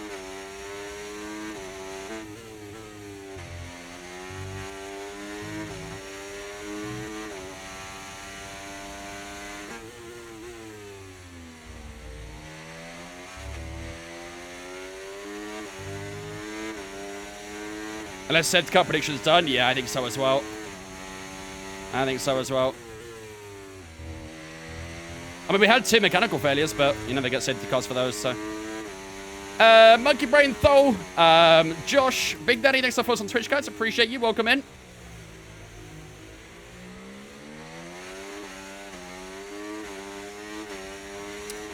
Taylor, welcome in as well. Thanks for the follow. Appreciate it. Just make a safety car yourself. That's always an option. Always an option.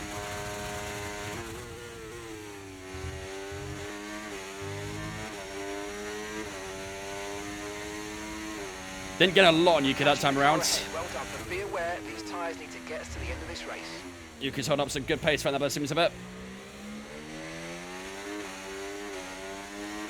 Do you have driver faults on high? Yeah.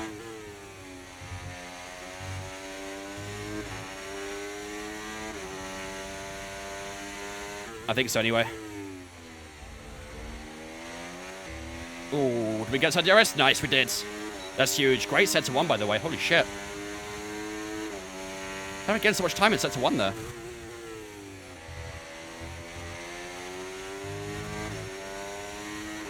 Flew through that opening sector. Get DRS down here as well. This could be a PB, maybe a fastest lap, depending on how this final sector is. We're right in the tail of Yuki Sanda now as well. Chances of podium, minimal. Unless it's a safety car. There probably is no chance, really. Yuki kind of got in the way a little bit. Was a little bit understeer into the edge of that chicane as well. DRS went open down towards turn 1, was still a little bit too far back. Over the line we go, 9.8. Not a fast lap, but a new PB by about 5/10. So that DRS did us a world of wonders there, as it does. Trying to get the grip out of turn 2, but right on the tail of the Japanese man. Through the middle for end of first sector we go. Into the middle sector.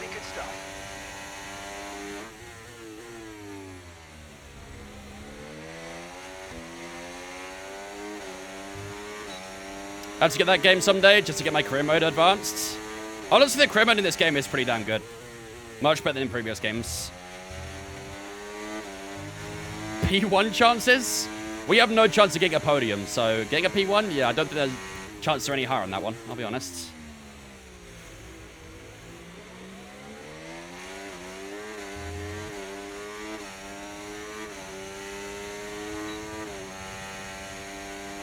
Still a little bit too far back on Yuki here, aren't we?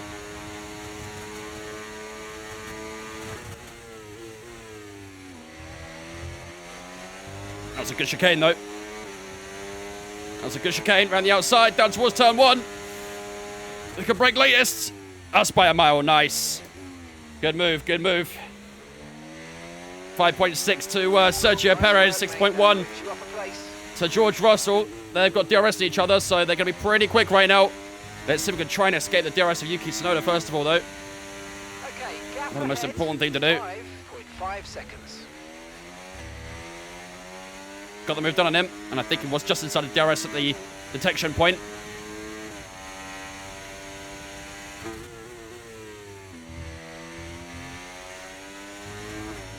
I think we might have broke it here, let's see. Yeah, we should have broke DRS there, I reckon. Pretty sure it's just outside that 1 second.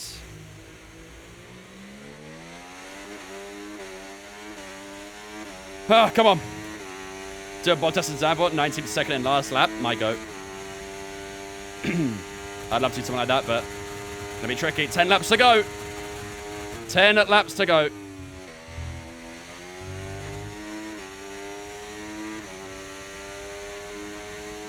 Right, the gap to the 10.1. 7.2 seconds. George is giving DRS to Perez. Yeah, but they are also slowing each other up in corners, so if we can nail the corners, we should gain some good time.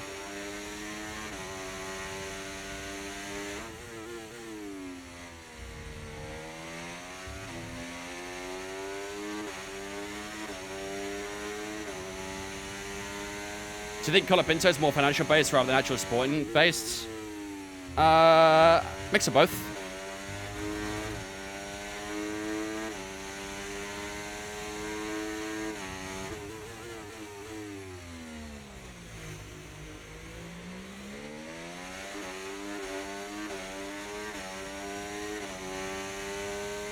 The crop to science as well. Well, hopefully our teammate can do us a favor then. And hold them up a bit.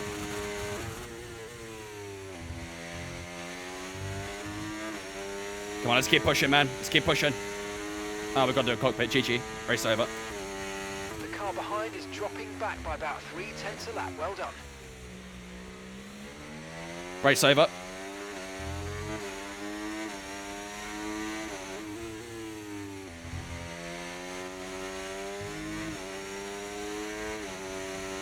Okay, mate, we need to save some ERS, so let's use all the techniques you know about to charge it up.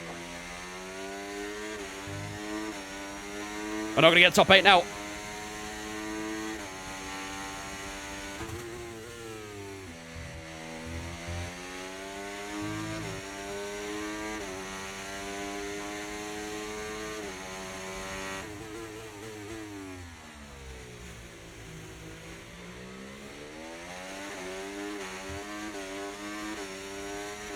Colapinto just like a tasty drink. To be honest, it does see that, doesn't it? It's because it looks like pina colada. That's why.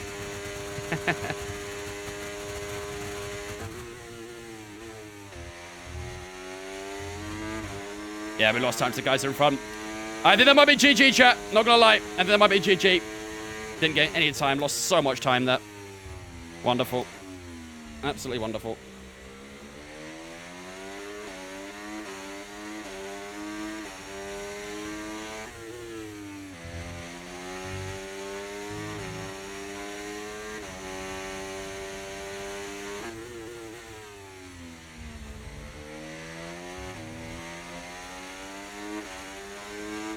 think we have to settle for a P9.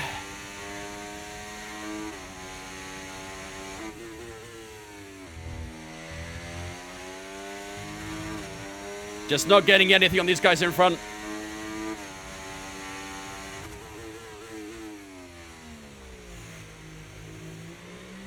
That was a bad exit from the hairpin. Should have responded to Russell's pit earlier. I don't think it would have done much, to be honest. I don't think it would have done much.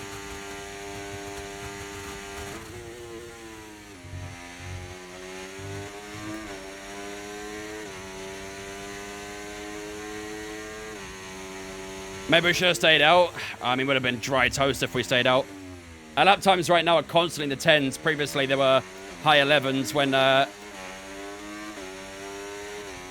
we're on that old tyre. So I think it would have been left out to dry, basically, if we did that. It would have been really difficult to get anything out of it, and the lap times would have got worse as well. So I do think we probably did have to box. But, yeah, just annoying that we couldn't get as much time in that top 8 as that's what it looked. Very frustrating performance. Very, very frustrating day.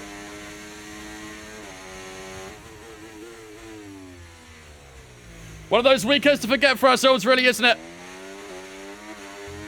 Let's keep pushing, though. We've got a late safety car in Monaco, so it's definitely possible. Very slim chances, but it's possible.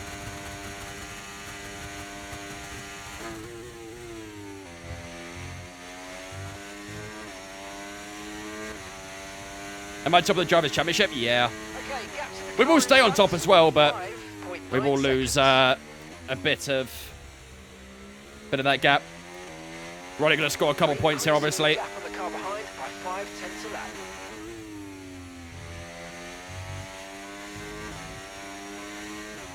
Whereas Verstappen, I believe, is P2 right now. Leclerc P3, so they will score some good points over us. 18 and 15 respectively.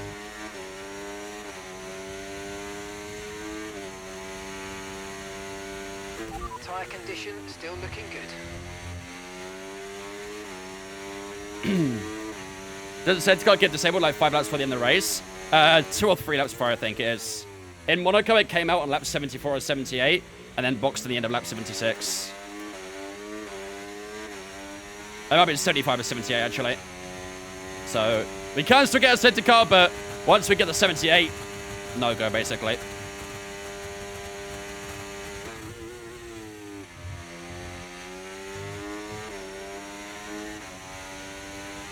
We are starting to get a little bit of time again, but I think it's too little too late, really, isn't it?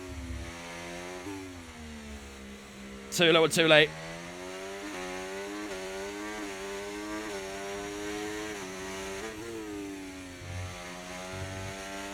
It was a good recovery attempt. After that spin, we went from last all the way up to 9th, so we did our best in the recovery. At least we scored something, but yeah, very disappointing not to be higher in this race. We should definitely have been in the top 5 at minimum, I think.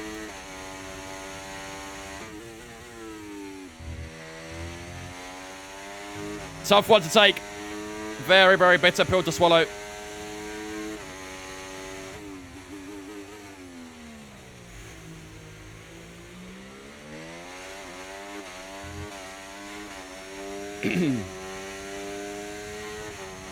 Still getting on Perez, but yeah, 4 seconds in. And that lap's remaining is going to be really difficult.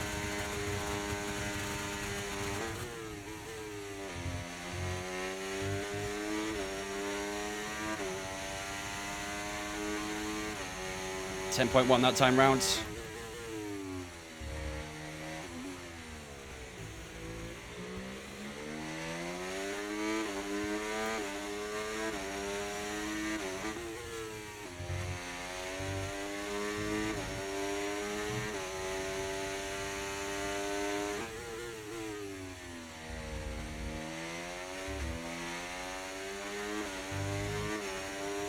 Yeah, no chance of safety car now. Just got to try and give it everything to the end and just see if something might happen to the guys in front. Maybe a little bit of drama.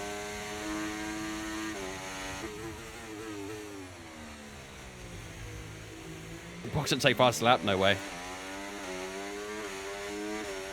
No way, Jose.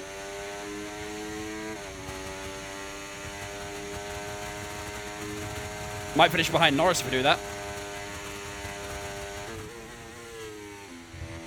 Not guaranteed to come out in front of him.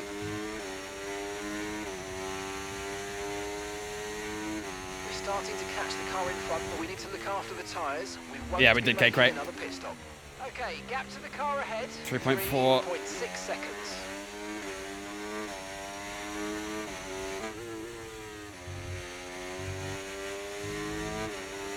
Come on, man, I'm giving you everything. Can they just fight a little bit, please? Do something useful. Pit at 17 seconds, 23. We watched it earlier.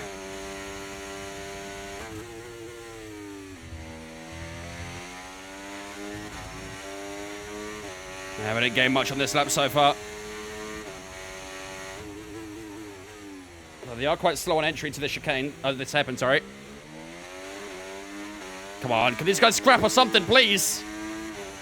Next lap's a penultimate one. Same battery for us this lap. I haven't got the tyres for it.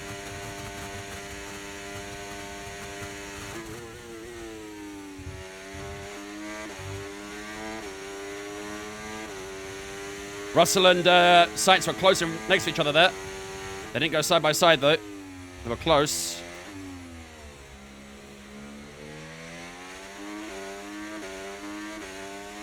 Here it is, ladies and gentlemen. Penultimate lap of the race. Still trying to hunt him down, but... Galactic Legend 5 says Scenario 7 buried. Scenario 7.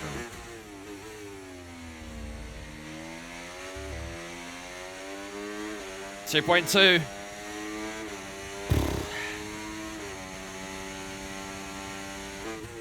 Come on, man. Have a scrap, please. Do something.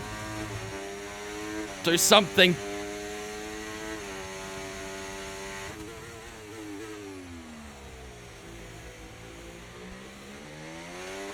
Russell's close to Sainz. Is he going to go for it, though? Is he going to go for it? No, he didn't. He's right his tail, but he's not going for the move. Final lap, here we go. Okay, mate, this is the final lap of the race. Final lap.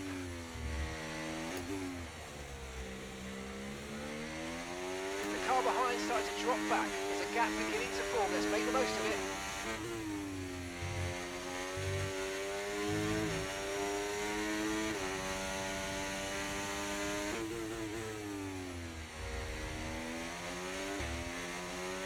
.2 seconds. Oh, there's a back marker there. There's a back marker. He's causing a problem. Oh, I did get inside the rest. Did I? Did I? Maybe I did. Go away, Logan. Go away, Logan. What are you doing? Yeah, this is why you're not in the sport anymore, mate. Thanks, Logan. Thanks, mate. Appreciate it. What are you doing? Go away! Yeah, nice one. Cheers, Logan. Appreciate that, mate. Thank you. Very kind of you. Yeah, GG. GG. Color Pinto's clear of you. Well, And that's the end of the race. We'll see you in part 5. I gave it everything, man. I gave it everything, but a certain Logan Sargent decided not today. Thanks, Logan. Very kind of you. Very, very kind of you. GG, ladies and gentlemen. P9. Gave it everything we had. Gave it absolutely everything, but unfortunately, it wasn't to be. And that is detrimental to the championship standings. P9 for ourselves. Charles Leclerc takes the victory, which is even worse, actually. It was Fernando Alonso's in the lead, but it's Leclerc who finishes P1. I think Verstappen was P3, which is not good for the championship at all. And I said at the start of the stream, all it takes is one bad race for us and one good one for these guys, and they're straight on our tail. And sure enough, that is what's happened. Suddenly, Leclerc is a major threat once again. GG's those who said no. Unfortunately, you guys won. You guys won.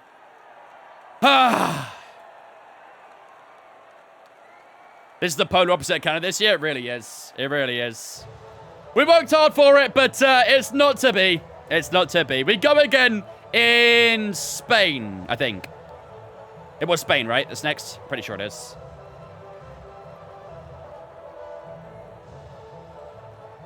It is Spain. Nice. Spain without the A. Spain without the A. All right.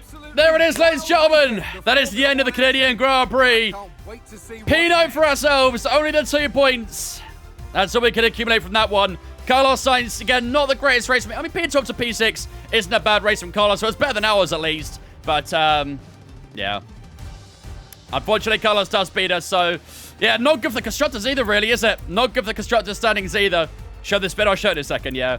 Charles Leclerc does come up victorious, takes the fastest lap as well. So the full house of points for Charles Leclerc, who was supposed to be the home hero, really, in Monaco. But despite starting on pole position for Monaco, he ended up starting in P11 because he had a 10-point grid penalty. Only finished P10 in that race, but gets justice today, and he wins here in Canada. Fernando Alonso in second, Verstappen in third, Lewis Hamilton, Sainz, Carlos Sainz in that top 6, Russell Perez, ourselves, and Yuki Tsunoda in that top 10. A very, very difficult race for ourselves there. That early spin really, really killed any chance of getting a good result.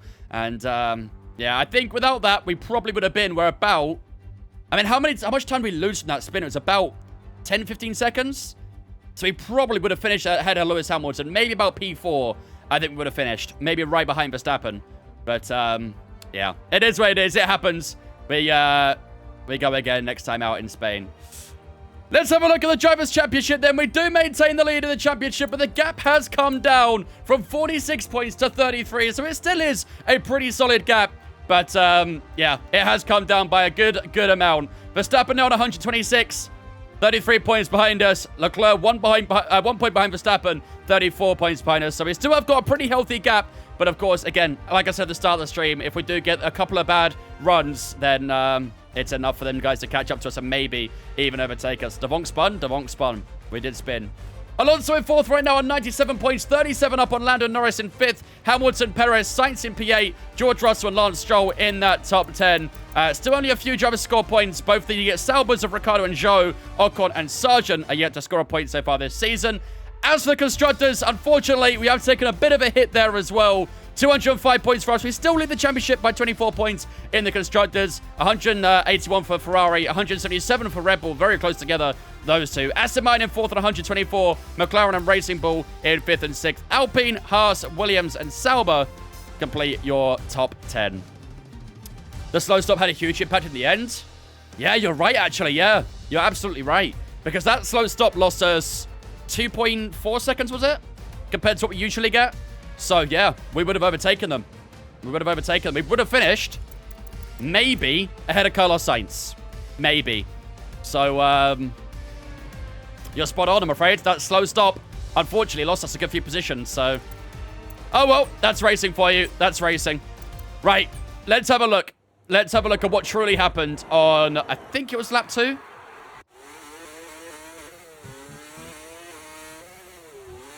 Or was it lap 3? It was early on, I know that. No, it was lap 3. Lap 3. I know, random, I know. Typical Dimitri. I told Mercedes not to bring our Racing Bull mechanics over, and sure enough, they did.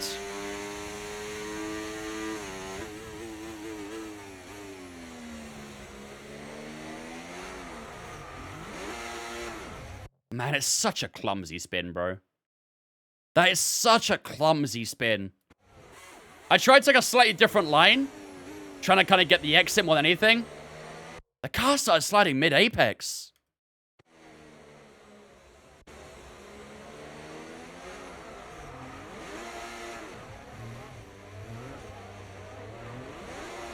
I was so trying to rejoin there. It was lucky I didn't. Yeah, the rear tires just did not grip. The rear tires just did not grip. I think I was in gear 1 as well, so maybe just a little bit too much throttle, heavy fuel, combination of a few different factors, really. This is what it looked like from the cockpit. Yeah. First gear, a little bit too much throttle, heavy car, Rear tires just didn't really grip, especially on the hard tire as well. And, yeah, just a very, very clumsy spin. Probably looked kind of weird from broadcast, didn't it?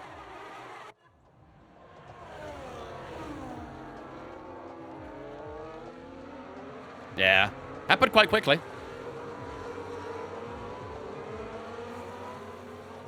Happened quite quickly. Yeah. That different line messed it up. I think, honestly, being in Gear 1 kind of messed up, because usually you don't really go Gear 1 through that hairpin. And especially with the amount of throttle I put in, it probably just, yeah, loosened up the rear a touch, so. Chinese knockoff parts. Did I get drive of the day? Probably not, no. Probably not. I'm not too sure I actually did. But, yeah. Oh, that's tough. I mean, we did a good job, though. Wait, we did? Really? I feel like Lando Norris now. I definitely feel like him.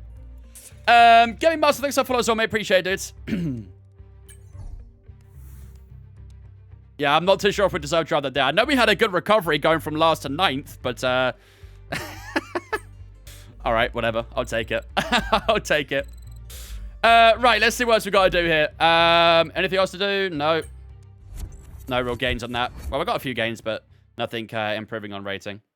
Oh, man. P28 to P9 is a mega drive. Yeah, I can be happy with that. I can be happy with that.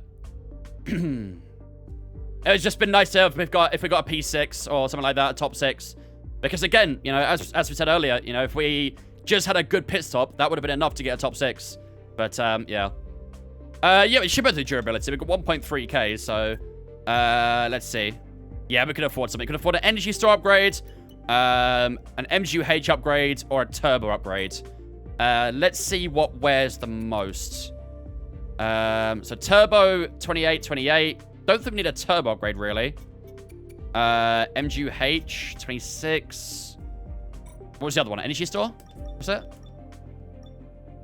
Let me just quickly check. I think it was...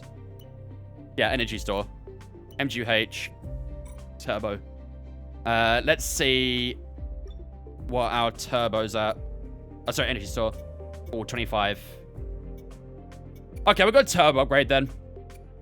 None of those upgrades really, you know, cause a problem, really. So, yeah, turbo upgrades. That'll do fine. Got 500 points. Don't think we can really do much with that, can we? Nah, unfortunately not. Okay, cool stuff. Still got a powertrain upgrade on the way as well. So, hopefully going into Spain, we'll have a good one. F1 Manager tomorrow. F1 Manager on Thursday. F1 Manager on Thursday. I'm away tomorrow, so I won't be live tomorrow. We'll be back live on Thursday. Okay, mate, I'm pleased to say all right. new parts have come through without any issue, so they'll be on the car Contract performance update. Can I track a nice towards that contract target? It's all smart for myself and the team. Nice. Yeah, we're well ahead of that target, aren't we? So we should get to, I think it's 88 we need to be at by the end of the season. We should definitely do that. All right, ladies and gentlemen. Unfortunately, not the race we're looking for today. That is the worst result of the season so far, and most likely will be the worst result we get this season. A very, very disappointing outing. It was a good recovery, going from P20 to P9, but yeah, we have finally broken the podium streak. We went 7 races in a row in the podium, but for the first time this season, we have finished well outside the podium, and hopefully in Spain we could try and bounce back and get in that top 3 once again. Spain will be next week, I'm afraid. The streams this week are on Thursday, Saturday, and Sunday. But on Thursday, we're doing F1 Manager. Saturday, we're doing Creator Series. And on Sunday, we are doing the community lobbies and stuff like that. So you'll have to wait another week for, or another 6 days, I should say, for the next career mode stream, I'm afraid. Hopefully, you guys won't miss it too much. But all right, ladies and gentlemen, that then is going to wrap us up for the night. El Guerrero and Oscar, thanks for following us on Twitch, guys. Appreciate it. Welcome all in. Ollie Berman and Brabham. Not for Imola, I don't think. Not for Imola. However, in Monaco, very, very likely. Very, very likely. So yeah, Thursday we're back with F1 Manager. Hopefully it'll be a good one. Right. Let's see this live to Red M2 show. Wait, we got GB live. We got Fabio live. Who should I rate out the two? Who should I rate out the two? Fabio's doing a community event around Mexico. What's GB doing? GB's doing a community event around Monza. All right. Okay, let's go rate GB. I'm not ready GB for a hot minute, so we'll go and select Mr. GB, shall we? See how that beautiful Aston Martin man is getting on. Right, ladies and gentlemen, that is going to wrap the stream up for tonight. Again, not quite the outing we were looking for in Canada today, but hopefully next time out in Spain, we can try and take a good result and, yeah, get back to at least podium ways, maybe winning ways.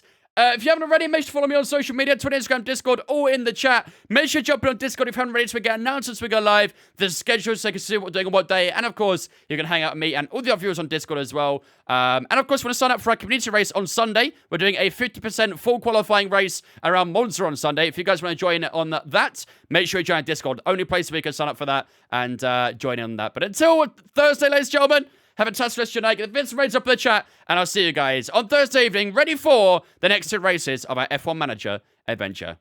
Good night.